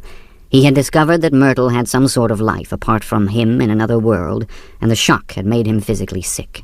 I stared at him and then at Tom, who had made a parallel discovery less than an hour before, and it occurred to me that there was no difference between men in intelligence or race so profound as the difference between the sick and the well. Wilson was so sick that he looked guilty, unforgivably guilty, as if he had just got some poor girl with child. I'll let you have that car, said Tom. I'll send it over tomorrow afternoon. That locality was always vaguely disquieting, even in the broad glare of afternoon, and now I turned my head as though I had been warned of something behind. Over the ash heaps, the giant eyes of Dr. T.J. Eckelberg kept their vigil, but I perceived after a moment that other eyes were regarding us with peculiar intensity from less than 20 feet away. In one of the windows over the garage, the curtains had been moved aside a little, and Myrtle Wilson was peering down at the car. So engrossed was she that she had no consciousness of being observed, and one emotion after another crept into her face like objects into a slowly developing picture. Her expression was curiously familiar. It was an expression I had often seen on women's faces, but on Myrtle Wilson's face it seemed purposeless and inexplicable, until I realized that her eyes, wide with jealous terror, were fixed not on Tom, but on Jordan Baker, whom she took to be his wife. There is no confusion like the confusion of a simple mind. And as we drove away, Tom was feeling the hot whips of panic. His wife and his mistress, until an hour ago secure and inviolate, were slipping precipitately from his control. Instinct made him step on the accelerator with the double purpose of overtaking Daisy and leaving Wilson behind, and we sped along towards Astoria at 50 miles an hour until, among the spidery girders of the elevated, we came in sight of the easy-going blue coupe. Those big movies around 50th Street are cool, suggested Jordan. I love New York on summer afternoons when everyone's away. There's something very sensuous about it. Overripe, as if all sorts of funny fruits were going to fall into your hands. The word sensuous had the effect of further disquieting Tom, but before he could invent a protest, the coupe came to a stop, and Daisy signaled us to draw up alongside. "Where are we going?" she cried. "How about the movies?" "It's so hot," she complained. "You go. We'll ride around and meet you after." With an effort, her wit rose faintly. "We'll meet you on some corner. I'll be the man smoking 2 cigarettes." "We can't argue about it here," Tom said impatiently as a truck gave out a cursing whistle behind us. "You follow me to the south side of Central Park in front of the plaza." Several times he turned his head and looked back for their car, and if the traffic delayed them, he slowed up until they came into sight. I think he was afraid they would dart down a side street and out of his life forever, but they didn't. And we all took the less explicable step of engaging the parlor of a suite in the Plaza Hotel. The prolonged and tumultuous argument that ended by herding us into that room eludes me, though I have a sharp physical memory that in the course of it my underwear kept climbing like a damp snake around my legs, and intermittent beads of sweat raced cool across my back. The notion originated with Daisy's suggestion that we hire 5 bathrooms and take cold baths, and then assumed a more tangible form as a place to have a mint julep. Each of us said over and over that it was a crazy idea. We all talked at once to a baffled clerk and thought or pretended to think. The room was large and stifling, and though it was already 4 o'clock, opening the windows admitted only a gust of hot shrubbery from the park. Daisy went to the mirror and stood with her back to us, fixing her hair.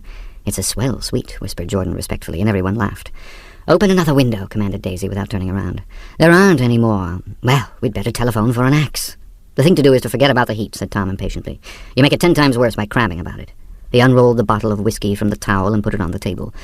"Why not let her alone, old sport?" remarked Gatsby. "You're the one that wanted to come to town." There was a moment of silence. The telephone book slipped from its nail and splashed to the floor, whereupon Jordan whispered, "Excuse me," but this time no one laughed. "I'll pick it up," I offered. "I've got it." Gatsby examined the parted string, muttered, "Hum," in an interested way, and tossed the book on a chair. "That's a great expression of yours, isn't it?" said Tom sharply. "What is?" "All this old sport business. Where'd you pick that up?" "Now see here, Tom," said Daisy, turning around from the mirror. "If you're going to make personal remarks, I won't stay here a minute. Call up and order some ice for the mint julep." As Tom took up the receiver, the compressed heat exploded into sound, and we were listening to the portentous chords of Mendelssohn's Wedding March from the ballroom below. "Imagine marrying anybody in this heat," cried Jordan dismally. "Still, I was married in the middle of June," Daisy remembered. Louisville in June. Somebody fainted. Who was it fainted, Tom? Biloxi, he answered shortly. A man named Biloxi. Blux Biloxi. And he made boxes. That's a fact. And he was from Biloxi, Tennessee. They carried him into my house, appended Jordan, because we lived just 2 doors from the church. And he stayed 3 weeks, until Daddy told him he had to get out. The day after he left, Daddy died. After a moment she added, as if she might have sounded irreverent, there wasn't any connection. I used to know a Bill Biloxi from Memphis, I remarked. That was his cousin. I knew his whole family history before he left. He gave me an aluminum putter that I use today. The music had died down as the ceremony began, and now a long cheer floated in at the window, followed by intermittent cries of yeah, yeah, yeah, and finally by a burst of jazz as the dancing began. We're getting old, said Daisy. If we were young, we'd rise and dance. Remember Biloxi? Jordan warned her. Where'd you know him, Tom? Biloxi? He concentrated with an effort. I didn't know him. He was a friend of Daisy's. He was not, she denied. I'd never seen him before. He came down in the private car. Well, he said he knew you. He said he was raised in Louisville. Asa Bird brought him around at the last minute and asked if we had room for him. Jordan smiled. He was probably bumming his way home. He told me he was president of your class at Yale. Tom and I looked at each other blankly. Biloxi? First place, we didn't have any president. Gatsby's foot beat a short, restless tattoo, and Tom eyed him suddenly. By the way, Mr. Gatsby, I understand you're an Oxford man. Not exactly. Oh, yes, I understand you went to Oxford. Yes, I went there. A pause. Then Tom's voice, incredulous and insulting. You must have gone there about the time Biloxi went to New Haven. Another pause. A waiter knocked and came in with crushed mint and ice, but the silence was unbroken by his thank you and the soft closing of the door. This tremendous detail was to be cleared up at last. I told you I went there, said Gatsby. I heard you, but I'd like to know when. It was in 1919. I only stayed 5 months. That's why I can't really call myself. Tom glanced around to see if we mirrored his unbelief, but we were all looking at Gatsby. It was an opportunity they gave to some of the officers after the armistice, he continued. We could go to any of the universities in England or France. I wanted to get up and slap him on the back. I had one of those renewals of complete faith in him that I'd experienced before. Daisy rose, smiling faintly, and went to the table. Open the whiskey, Tom, she ordered, and I'll make you a mint julep. Then you won't seem so stupid to yourself. Look at the mint. Wait a minute, snapped Tom. I want to ask Mr. Gatsby one more question. Go on, Gatsby said politely. What kind of a row are you trying to cause in my house anyway? They were out in the open at last, and Gatsby was content. He isn't causing a row. Daisy looked desperately from one to the other. You're causing a row. Please have a little self-control. Self-control, repeated Tom incredulously. I suppose the latest thing is to sit back and let Mr. Nobody from Nowhere make love to your wife. Well, if that's the idea, you can count me out. Nowadays people begin by sneering at family life and family institutions. And next they'll throw everything overboard and have intermarriage between black and white. Flushed with his impassioned gibberish, he saw himself standing alone on the last barrier of civilization. We're all white here, murmured Jordan. I know I'm not very popular. I don't give big parties. I suppose you've got to make your house into a pigsty in order to have any friends in the modern world. Angry as I was, as we all were, I was tempted to laugh whenever he opened his mouth. The transition from libertine to prig was so complete. I've got something to tell you, old sport, began Gatsby, but Daisy guessed at his intention. Please don't, she interrupted helplessly. Please, let's all go home. Why don't we all go home? That's a good idea, I got up. Come on, Tom, nobody wants a drink. I want to know what Mr. Gatsby has to tell me. Your wife doesn't love you, said Gatsby. She's never loved you. She loves me. You must be crazy, exclaimed Tom automatically. Gatsby sprang to his feet, vivid with excitement. She never loved you, do you hear? He cried. She only married you because I was poor and she was tired of waiting for me. It was a terrible mistake, but in her heart she never loved anyone except me. At this point, Jordan and I tried to go, but Tom and Gatsby insisted with competitive firmness that we remain, as though neither of them had anything to conceal and it would be a privilege to partake vicariously of their emotions. Sit down, Daisy. Tom's voice groped unsuccessfully for the paternal note. What's been going on? I want to hear all about it. I told you what's been going on, said Gatsby. Going on for 5 years, and you didn't know. Tom turned to Daisy sharply. You've been seeing this fellow for 5 years. Not seeing, said Gatsby. No, we couldn't meet. But both of us loved each other all that time, old sport, and you didn't know. I used to laugh sometimes, but there was no laughter in his eyes, to think that you didn't know. Oh, that's all. Tom tapped his thick fingers together like a clergyman and leaned back in his chair. You're crazy, he exploded. I can't speak about what happened 5 years ago because I didn't know Daisy then, and I'll be damned if I see how you got within a mile of her unless you brought the groceries to the back door. But all the rest of that's a goddamned lie. Daisy loved me when she married me, and she loves me now. She does, though. The trouble is that sometimes she gets foolish ideas in her head and doesn't know what she's doing. He nodded sagely. And what's more, I love Daisy, too. Once in a while I go off on a spree and make a fool of myself, but I always come back, and in my heart I love her all the time. You're revolting, said Daisy. She turned to me, and her voice, dropping an octave lower, filled the room with thrilling scorn. Do you know why we left Chicago? I'm surprised that they didn't treat you to the story of that little spree. Gatsby walked over and stood beside her. "Daisy, that's all over now," he said earnestly. "It doesn't matter anymore. Just tell him the truth, that you never loved him, and it's all wiped out forever." She looked at him blindly. "Why, how could I love him, possibly? You never loved him." She hesitated. Her eyes fell on Jordan and me with a sort of appeal, as though she realized at last what she was doing, and as though she had never, all along, intended doing anything at all. But it was done now. It was too late. "I never loved him," she said with perceptible reluctance. "Not at Capullani?" demanded Tom suddenly. "No." From the ballroom beneath, muffled and suffocating chords were drifting up on hot waves of air. "Not that day I carried you down from the punch bowl to keep your shoes dry." There was a husky tenderness in his tone. "Daisy, please don't." Her voice was cold, but the rancor was gone from it. She looked at Gatsby. "There, Jay," she said. But her hand, as she tried to light a cigarette, was trembling. Suddenly she threw the cigarette and the burning match on the carpet. "Oh, you want too much," she cried to Gatsby. "I love you now, isn't that enough? I can't help what's past." She began to sob helplessly. "I did love him once, but I loved you too." Gatsby's eyes opened and closed. "You loved me too?" he repeated. "Even that's a lie," said Tom savagely. "She didn't know you were alive. Why, there are things between Daisy and me that you'll never know, things that neither of us can ever forget." The words seemed to bite physically into Gatsby.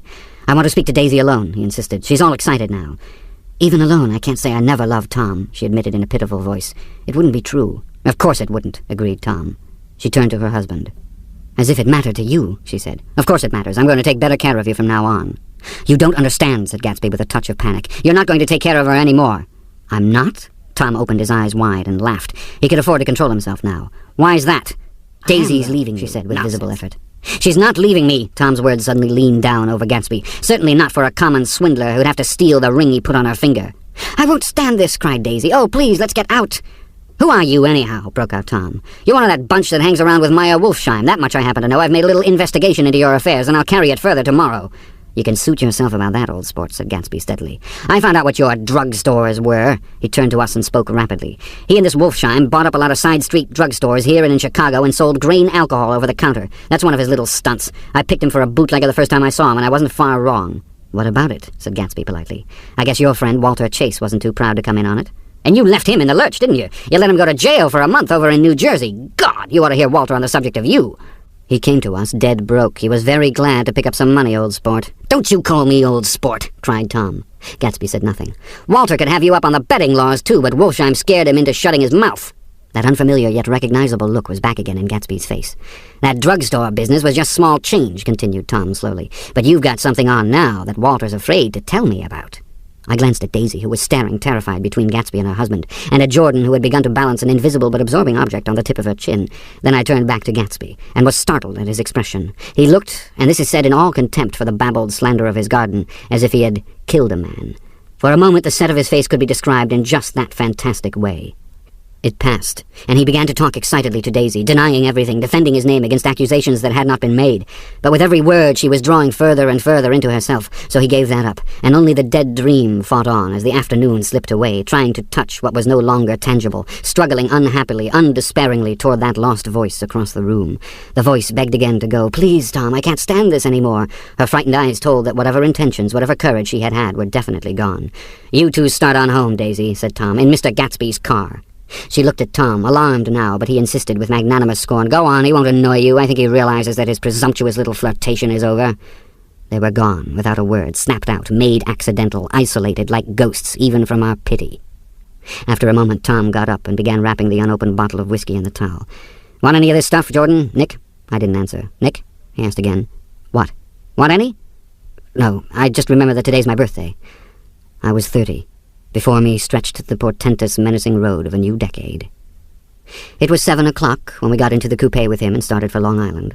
Tom talked incessantly, exulting and laughing, but his voice was as remote from Jordan and me as the foreign clamor on the sidewalk or the tumult of the elevated overhead. Human sympathy has its limits, and we were content to let all their tragic arguments fade with the city lights behind. 30. The promise of a decade of loneliness, a thinning list of single men to know, a thinning briefcase of enthusiasm, thinning hair. But there was Jordan beside me, who, unlike Daisy, was too wise ever to carry well-forgotten dreams from age to age. As we passed over the dark bridge, her wan face fell lazily against my coat's shoulder, and the formidable stroke of 30 died away with the reassuring pressure of her hand. So we drove on toward death through the cooling twilight. The young Greek, Michaelis, who ran the coffee joint beside the ash heaps, was the principal witness at the inquest. He had slept through the heat until after 5, when he strolled over to the garage and found George Wilson sick in his office. Really sick, pale as his own pale hair and shaking all over. Michaelis advised him to go to bed, but Wilson refused, saying that he'd miss a lot of business if he did. While his neighbor was trying to persuade him, a violent racket broke out overhead. "I've got my wife locked in up there," explained Wilson calmly. "She's going to stay there till the day after tomorrow, and then we're going to move away." Michaelis was astonished. They had been neighbors for 4 years, and Wilson had never seemed faintly capable of such a statement. Generally, he was one of these worn-out men. When he wasn't working, he sat on a chair in the doorway and stared at the people in the cars that passed along the road. When anyone spoke to him, he invariably laughed in an agreeable, colorless way. He was his wife's man, and not his own. So, naturally, Michaelis tried to find out what had happened, but Wilson wouldn't say a word. Instead, he began to throw curious, suspicious glances at his visitor and ask him what he'd been doing at certain times on certain days. Just as the latter was getting uneasy, some workmen came past the door, bound for his restaurant, and Michaelis took the opportunity to get away, intending to come back later. But he didn't. He supposed he forgot to, that's all. When he came outside again, a little after 7, he was reminded of the conversation because he heard Mrs. Wilson's voice, loud and scolding, downstairs in the garage. "Beat me," he heard her cry. "Throw me down and beat me, you dirty little coward." A moment later, she rushed out into the dusk, waving her hands and shouting. Before he could move from his door, the business was over. The death car, as the newspapers called it, didn't stop. It came out of the gathering darkness, wavered tragically for a moment, and then disappeared around the next bend. Michaelis wasn't even sure of its color. He told the first policeman that it was light green. The other car, the one going toward New York, came to rest 100 yards beyond, and its driver hurried back to where Myrtle Wilson, her life violently extinguished, knelt in the road and mingled her thick dark blood with the dust. Michaelis and this man reached her first, but when they had torn open her shirtwaist, still damp with perspiration, they saw that her left breast was swinging loose like a flap, and there was no need to listen for the heart beneath. The mouth was wide open and ripped at the corners, as though she had choked a little in giving up the tremendous vitality she had stored so long. We saw the 3 or 4 automobiles in the crowd when we were still some distance away. "Wreck," said Tom. "That's good. Wilson will have a little business at last." He slowed down, but still without any intention of stopping, until, as we came nearer, the hushed, intent faces of the people at the garage door made him automatically put on the brakes. "We'll take a look," he said doubtfully. "Just a look." I became aware now of a hollow, wailing sound which issued incessantly from the garage, a sound which, as we got out of the coupe and walked toward the door, resolved itself into the words, "Oh, my God," uttered over and over in a gasping moan. "There's some bad trouble here," said Tom excitedly. He reached up on tiptoes and peered over a circle of heads into the garage, which was lit only by a yellow light in a swinging wire basket overhead. Then he made a harsh sound in his throat, and with a violent thrusting movement of his powerful arms pushed his way through. The circle closed up again with a running murmur of expostulation. It was a minute before I could see anything at all. Then new arrivals deranged the line, and Jordan and I were pushed suddenly inside. Myrtle Wilson's body, wrapped in a blanket, and then in another blanket as though she suffered from a chill in the hot night, lay on a work table by the wall, and Tom, with his back to us, was bending over it, motionless. Next to him stood a motorcycle policeman taking down names with much sweat and correction in a little book. At first I couldn't find the source of the high, groaning words that echoed clamorously through the bare garage. Then I saw Wilson standing on the raised threshold of his office, swaying back and forth and holding to the doorposts with both hands. Some man was talking to him in a low voice and attempting from time to time to lay a hand on his shoulder, but Wilson neither heard nor saw. His eyes would drop slowly from the swinging light to the laden table by the wall, and then jerk back to the light again, and he gave out incessantly his high, horrible call. "Oh, my God, oh, my God, oh, my God." Presently Tom lifted his head with a jerk, and after staring around the garage with glazed eyes, addressed a mumbled, incoherent remark to the policeman. "M-A-V, the policeman was saying. "Oh, no, R," corrected the man. "M-A-V-R-O. "Listen to me," muttered Tom fiercely. "R," said the policeman. "O. G. G." He looked up as Tom's broad hand fell sharply on his shoulder. "What do you want, fella?" "What happened? That's what I want to know." "Auto hit her. Instantly killed." "Instantly killed," repeated Tom, staring. "She ran out in the road. Son of a bitch didn't even stop his car." "There was 2 cars," said Michaelis. "One coming, one going, see?" "Going where?" asked the policeman keenly. "One going each way. Well, she—" His hand rose toward the blankets, but stopped halfway and fell to his side. "She ran out there, and the one coming from New York knocked right into her, going 30 or 40 miles an hour." "What's the name of this place here?" demanded the officer. "Hasn't got any name." A pale, well-dressed Negro stepped near. "It was a yellow car," he said. "Big yellow car, new." "See the accident?" asked the policeman. "No, but the car passed me down the road, going faster than 40, going 50, 60. Come here and let's have your name. Look out now, I want to get his name. Some words of this conversation must have reached Wilson, swaying in the office door, for suddenly a new theme found voice among his gasping cries. You don't have to tell me what kind of car it was. I know what kind of car it was. Watching Tom, I saw the wad of muscle back of his shoulder tighten under his coat. He walked quickly over to Wilson and, standing in front of him, seized him firmly by the upper arms. You've got to pull yourself together, he fell upon Tom. He started up on his tiptoes and then would have collapsed to his knees had not Tom held him upright. Listen, said Tom, shaking him a little. I just got here a minute ago from New York. I was bringing you that coupe we've been talking about. That yellow car I was driving this afternoon wasn't mine, do you hear? I haven't seen it all afternoon. Only the Negro and I were near enough to hear what he said, but the policeman caught something in the tone and looked over with truculent eyes. What's all that? He demanded. I'm a friend of his. Tom turned his head, but kept his hands firm on Wilson's body. He says he knows the car that did it. It was a yellow car. Some dim impulse moved the policeman to look suspiciously at Tom. And what color's your car? It's a blue car, a coupe. We've come straight from New York, I said. Someone who had been driving a little behind us confirmed this, and the policeman turned away. Now, if you'll let me have that name again correct. Picking up Wilson like a doll, Tom carried him into the office, set him down in a chair, and came back. If somebody'll come here and sit with him, he snapped authoritatively. He watched while the two men standing closest glanced at each other and went unwillingly into the room. Then Tom shut the door on them and came down the single step, his eyes avoiding the table. As he passed close to me, he whispered, Let's get out. Self-consciously, with his authoritative arms breaking the way, we pushed through the still-gathering crowd, passing a hurried doctor, case in hand, who had been sent for in Wild Hope half an hour ago. Tom drove slowly until we were beyond the bend. Then his foot came down hard, and the coupe raced along through the night. In a little while I heard a low, husky sob, and saw that the tears were overflowing down his face. The goddamn coward, he whimpered.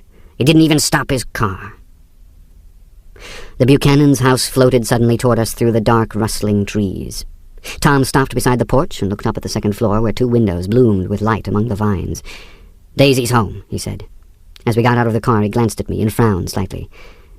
I ought to have dropped you in West Egg, Nick. There's nothing we can do tonight. A change had come over him, and he spoke gravely and with decision.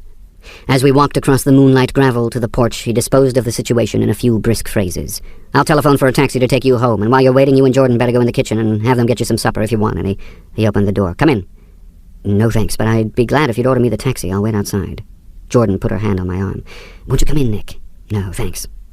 I was feeling a little sick, and I wanted to be alone, but Jordan lingered for a moment more. It's only 9:30, she said. I'd be damned if I go in. I'd had enough of all of them for one day, and suddenly that included Jordan, too. She must have seen something of this in my expression, for she turned abruptly away and ran up the porch steps into the house. I sat down for a few minutes with my head in my hands, until I heard the phone taken up inside and the butler's voice calling a taxi. Then I walked slowly down the drive away from the house, intending to wait by the gate. I hadn't gone 20 yards when I heard my name, and Gatsby stepped from between two bushes into the path. I must have felt pretty weird by that time, because I could think of nothing except the luminosity of his pink suit under the moon. What are you doing? I inquired. Just standing here, old sport. Somehow that seemed a despicable occupation. For all I knew, he was going to rob the house in a moment. I wouldn't have been surprised to see sinister faces, the faces of Wolfsheim's people behind him in the dark shrubbery. Did you see any trouble on the road? He asked after a minute. Yes. He hesitated. Was she killed? I thought so. Yes. I told Daisy I thought so. It's better that the shock should all come at once. She stood it pretty well. He spoke as if Daisy's reaction was the only thing that mattered. I got to West Egg by a side road, he went on. I left the car in my garage. I don't think anybody saw us, but of course I can't be sure. I disliked him so much by this time that I didn't find it necessary to tell him he was wrong. Who was the woman? He inquired. Her name was Wilson. Her husband owns the garage. How the devil did it happen? Well, I tried to swing the wheel. He broke off, and suddenly I guessed at the truth. Was Daisy driving? Yes, he said after a moment. But of course I'll say I was. You see, when we left New York, she was very nervous, and she thought it would steady her to drive. And this woman rushed out at us, just as we were passing a car coming the other way. It all happened in a minute. But it seemed to me that she wanted to speak to us, thought we were somebody she knew. Well, first Daisy turned away from the woman toward the other car, and then she lost her nerve and turned back. The second my hand reached the wheel, I felt the shock. It must have killed her instantly. It ripped her open. Don't tell me, old sport. He winced. Anyhow, Daisy stepped on it. I tried to make her stop, but she couldn't, so I pulled on the emergency brake. Then she fell over into my lap, and I drove on. She'll be all right tomorrow, he said presently.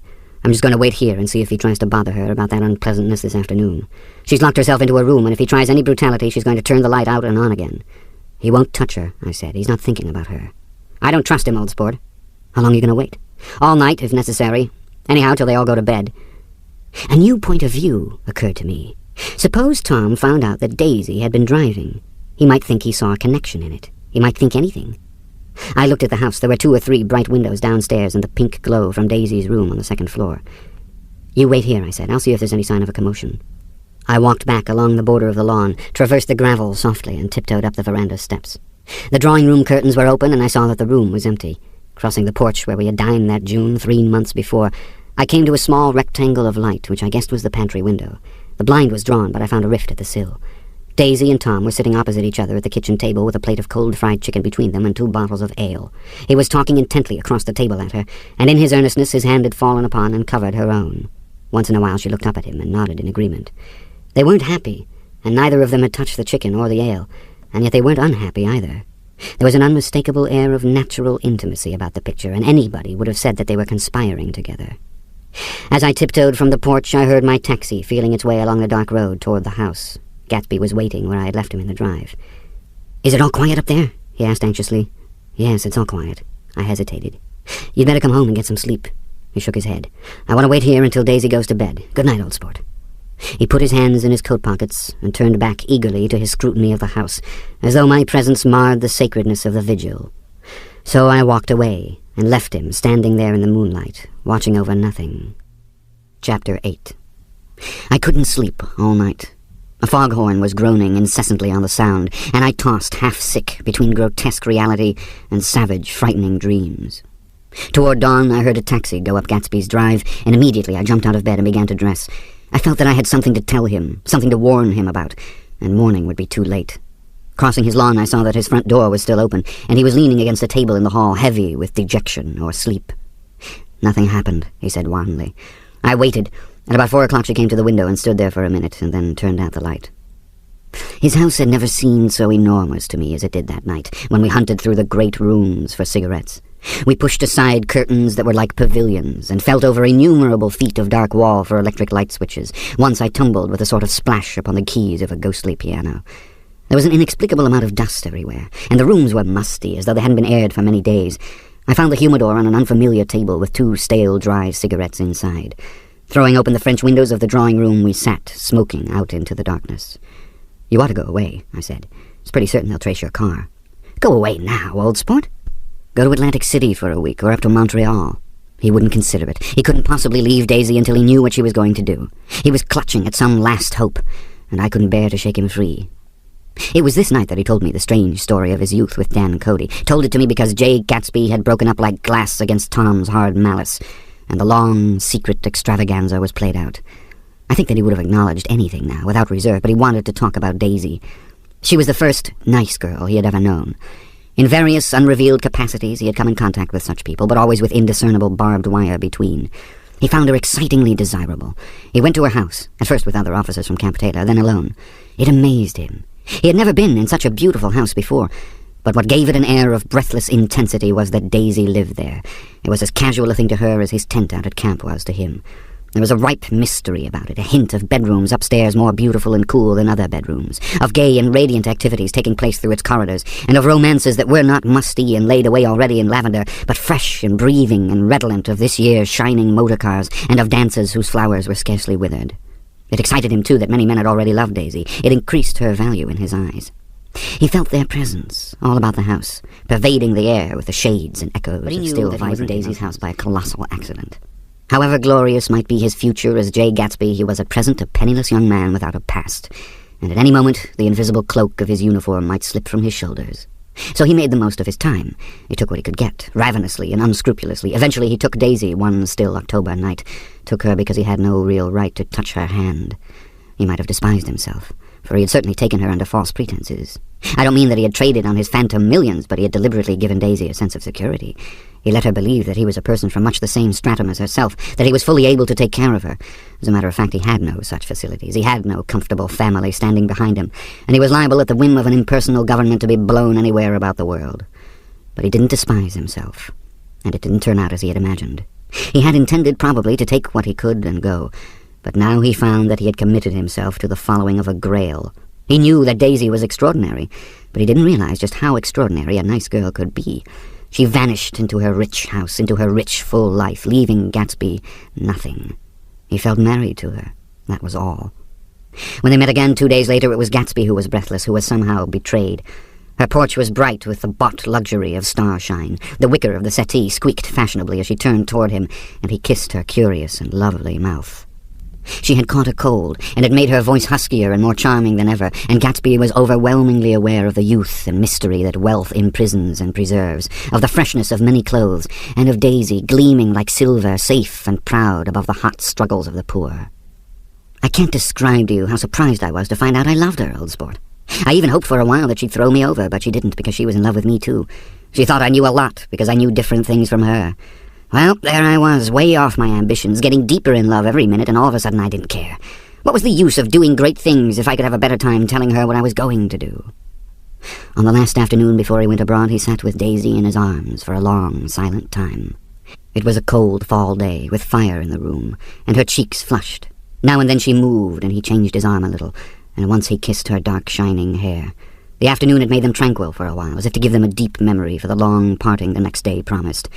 They had never been closer in their month of love, nor communicated more profoundly one with another than when she brushed silent lips against his coat shoulder, or when he touched the end of her fingers gently. He did extraordinarily well in the war. He was a captain before he went to the front, and following the Argonne battles he got his majority and the command of the divisional machine guns. After the armistice he tried frantically to get home, but some complication or misunderstanding sent him to Oxford instead. He was worried now. There was a quality of nervous despair in Daisy's letters. She didn't see why he couldn't come. She was feeling the pressure of the world outside, and she wanted to see him and feel his presence beside her, and be reassured that she was doing the right thing after all. For Daisy was young, and her artificial world was redolent of orchids and pleasant, cheerful snobbery and orchestras which set the rhythm of the year, summing up the sadness and suggestiveness of life in new tunes. All night the saxophones wailed the hopeless comment of the Beale Street Blues, while 100 pairs of golden and silver slippers shuffled the shining dust. At the grey tea hour there were always rooms that throbbed incessantly with this low, sweet fever, while fresh faces drifted here and there like rose petals blown by the sad horns around the floor. Through this twilight universe, Daisy began to move again with the season.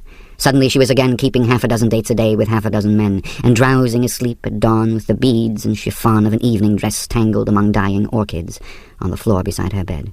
And all the time something within her was crying for a decision. She wanted her life shaped now, immediately, and the decision must be made by some force, of love, of money, of unquestionable practicality that was close at hand. That force took shape in the middle of spring with the arrival of Tom Buchanan. There was a wholesome bulkiness about his person and his position, and Daisy was flattered. Doubtless there was a certain struggle and a certain relief. The letter reached Gatsby while he was still at Oxford.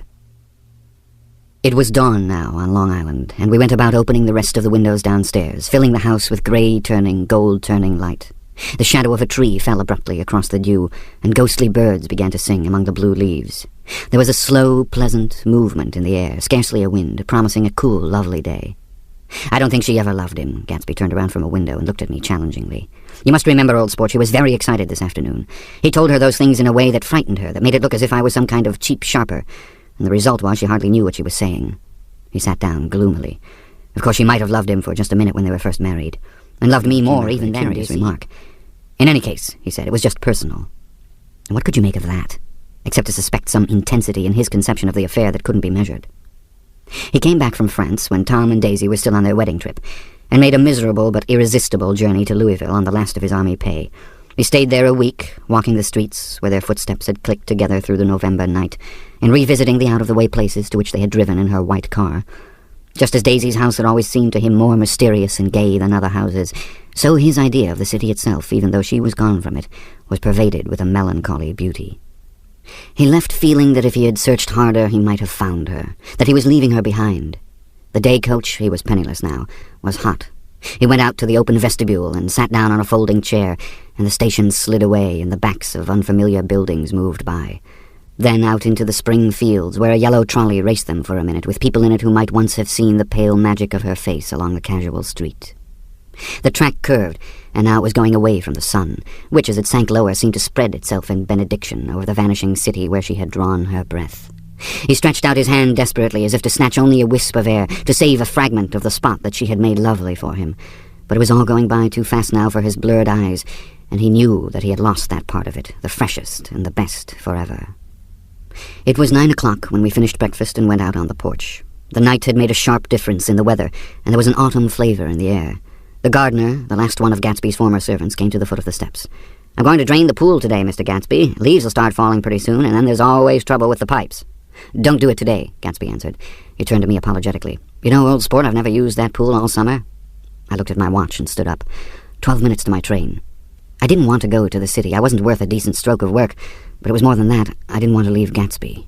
I missed that train, and then another before I could get myself away. I'll call you up, I said finally. Do, old sport. I'll call you about noon. We walked slowly down the steps.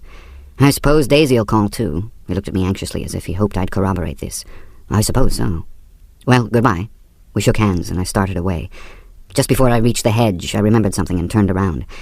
They're a rotten crowd, I shouted across the lawn. You're worth the whole damn bunch put together.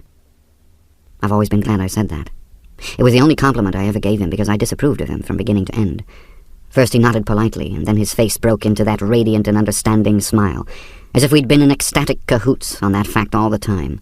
His gorgeous pink rag of a suit made a bright spot of color against the white steps, and I thought of the night when I first came to his ancestral home 3 months before.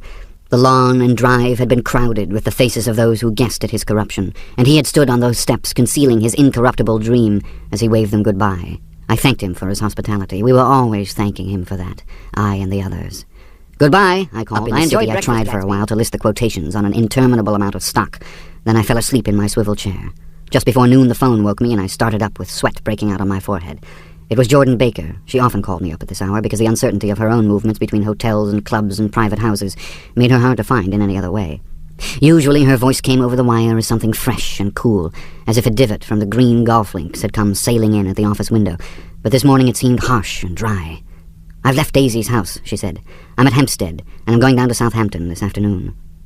Probably it had been tactful to leave Daisy's house, but the act annoyed me, and her next remark made me rigid.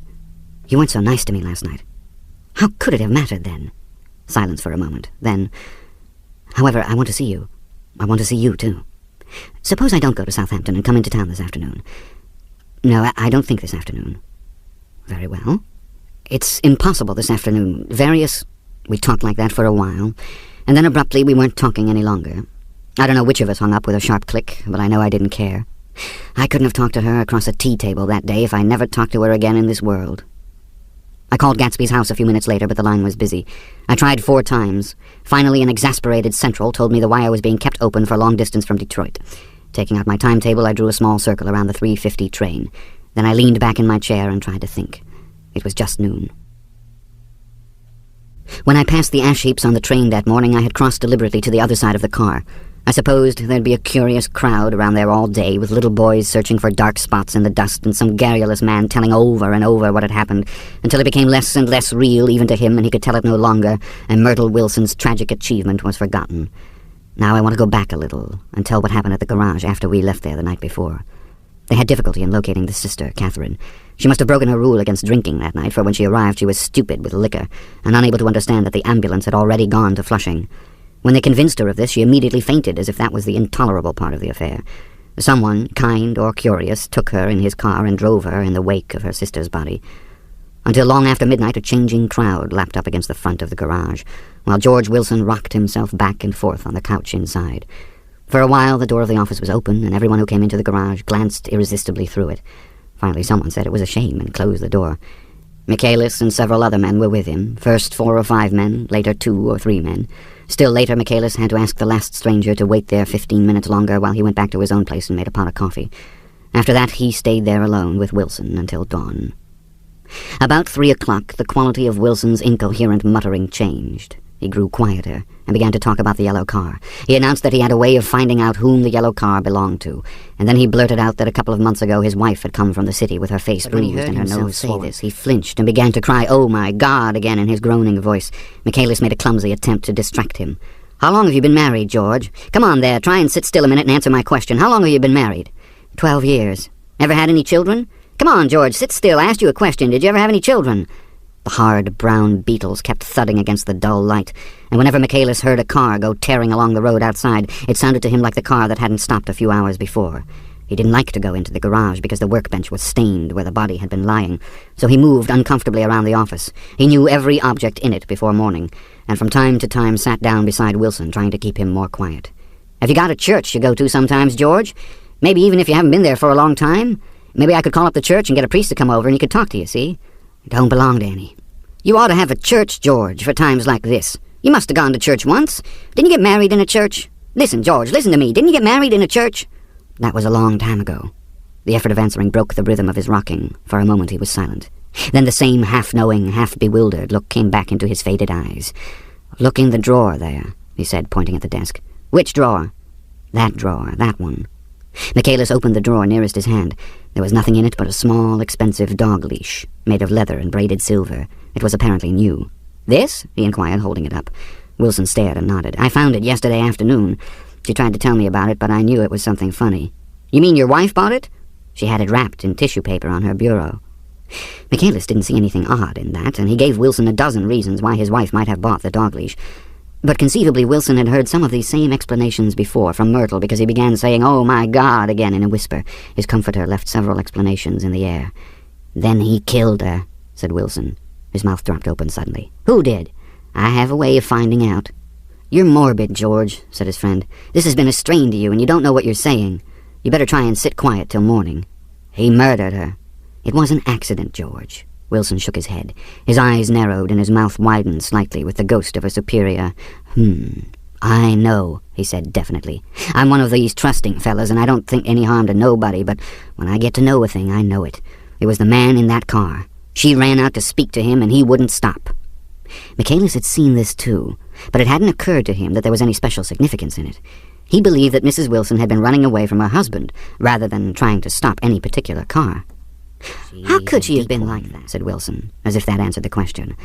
He began to rock again, and Michaelis stood twisting the leash in his hand. "Maybe you got some friend that I could telephone for, George?" This was a forlorn hope. He was almost sure that Wilson had no friend. There was not enough of him for his wife. He was glad a little later when he noticed a change in the room, a blue quickening by the window, and realized that dawn wasn't far off. About 5 o'clock it was blue enough outside to snap off the light. Wilson's glazed eyes turned out to the ash heaps, where small gray clouds took on fantastic shapes and scurried here and there in the faint dawn wind. "I spoke to her," he muttered after a long silence. "I told her she might fool me, but she couldn't fool God. I took her to the window." With an effort he got up and walked to the rear window and leaned with his face pressed against it, and I said, "God knows what you've been doing, everything you've been doing. You may fool me, but you can't fool God." Standing behind him, Michaelis saw with a shock that he was looking at the eyes of Dr. T.J. Eckelberg, which had just emerged, pale and enormous, from the dissolving night.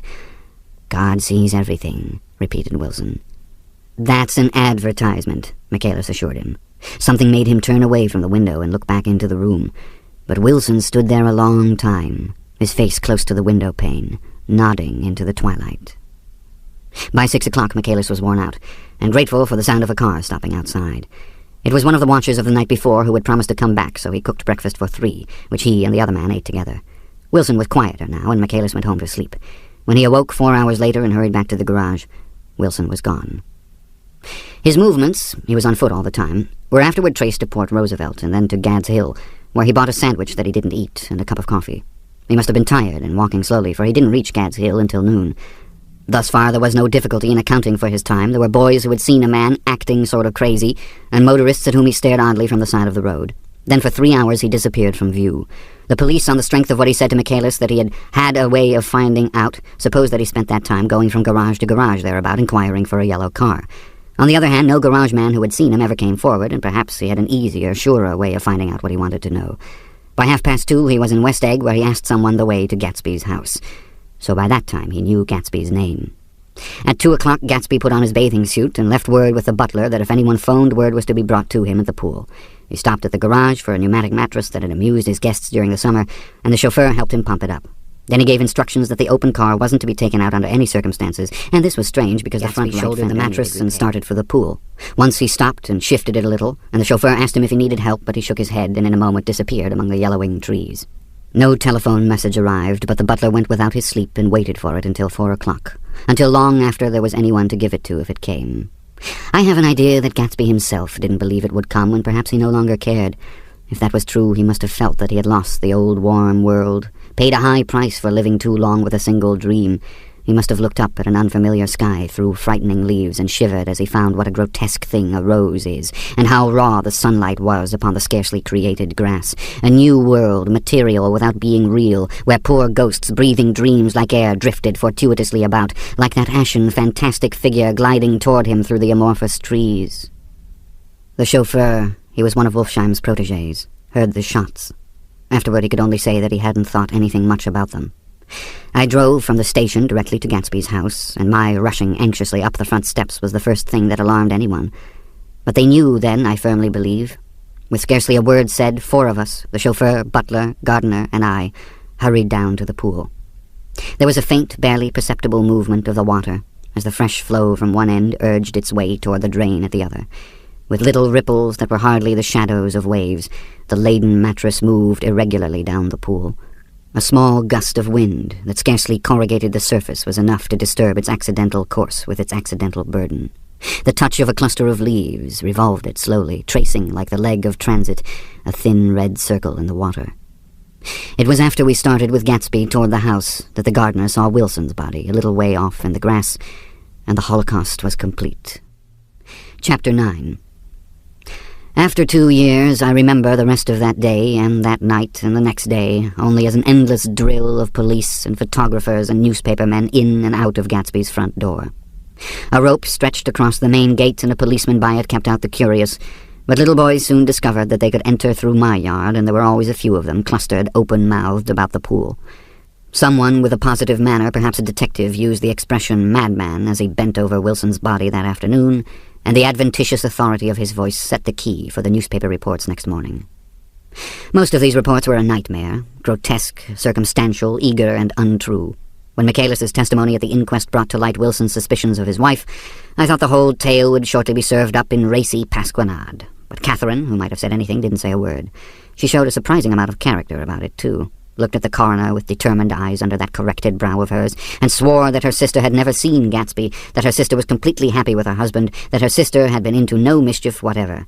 She convinced herself of it, and cried into her handkerchief as if the very suggestion was more than she could endure. So Wilson was reduced to a man deranged by grief, in order that the case might remain in its simplest form, and it rested there. But all this part of it seemed remote and unessential. I found myself on Gatsby's side, and alone. From the moment I telephoned news of the catastrophe to West Egg, every surmise about him and every practical question was referred to me. At first I was surprised and confused. Then, as he lay in his house and didn't move or breathe or speak hour upon hour, it grew upon me that I was responsible because no one else was interested. Interested, I mean, with that intense personal interest to which everyone has some vague right at the end. I called up Daisy, half an hour after we found him, called her instinctively and without hesitation. But she and Tom had gone away early that afternoon and taken baggage with them. Left no address? No. Say when they'd be back? No. Any idea where they are, how I could reach them? I don't know, can't say. I wanted to get somebody for him. I wanted to go into the room where he lay and reassure him, I'll get somebody for you, Gatsby. Don't worry, just trust me and I'll get somebody for you. Meyer Wolfsheim's name wasn't in the phone book.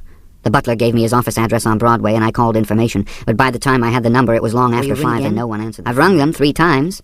It's very important. Sorry, I'm afraid no one's there. I went back to the drawing room and thought for an instant that they were chance visitors, all these official people who suddenly filled it. But as they drew back the sheet and looked at Gatsby with unmoved eyes, his protest continued in my brain. Look here, old sport, you've got to get somebody for me. You've got to try hard. I can't go through this alone. Someone started to ask me questions, but I broke away and going upstairs looked hastily through the unlocked parts of his desk. He'd never told me definitely that his parents were dead, but there was nothing, only the picture of Dan Cody, a token of forgotten violence, staring down from the wall. Next morning I sent the butler to New York with a letter to Wolfsheim, which asked for information and urged him to come out on the next train. That request seemed superfluous when I wrote it. I was sure he'd start when he saw the newspapers, just as I was sure there'd be a wire from Daisy before noon. But neither a wire nor Mr. Wolfsheim arrived. No one arrived, except more police and photographers and newspapermen.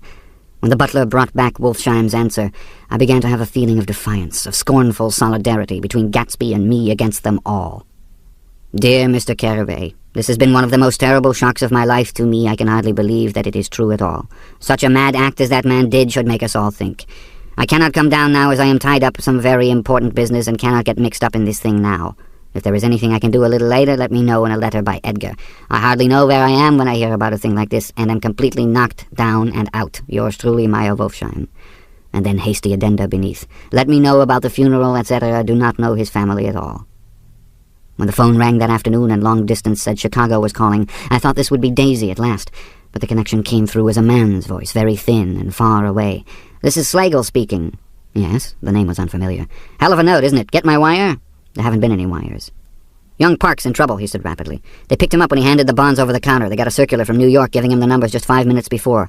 What do you know about that, hey? You can never tell in these hick towns. Hello? I interrupted breathlessly. Look here.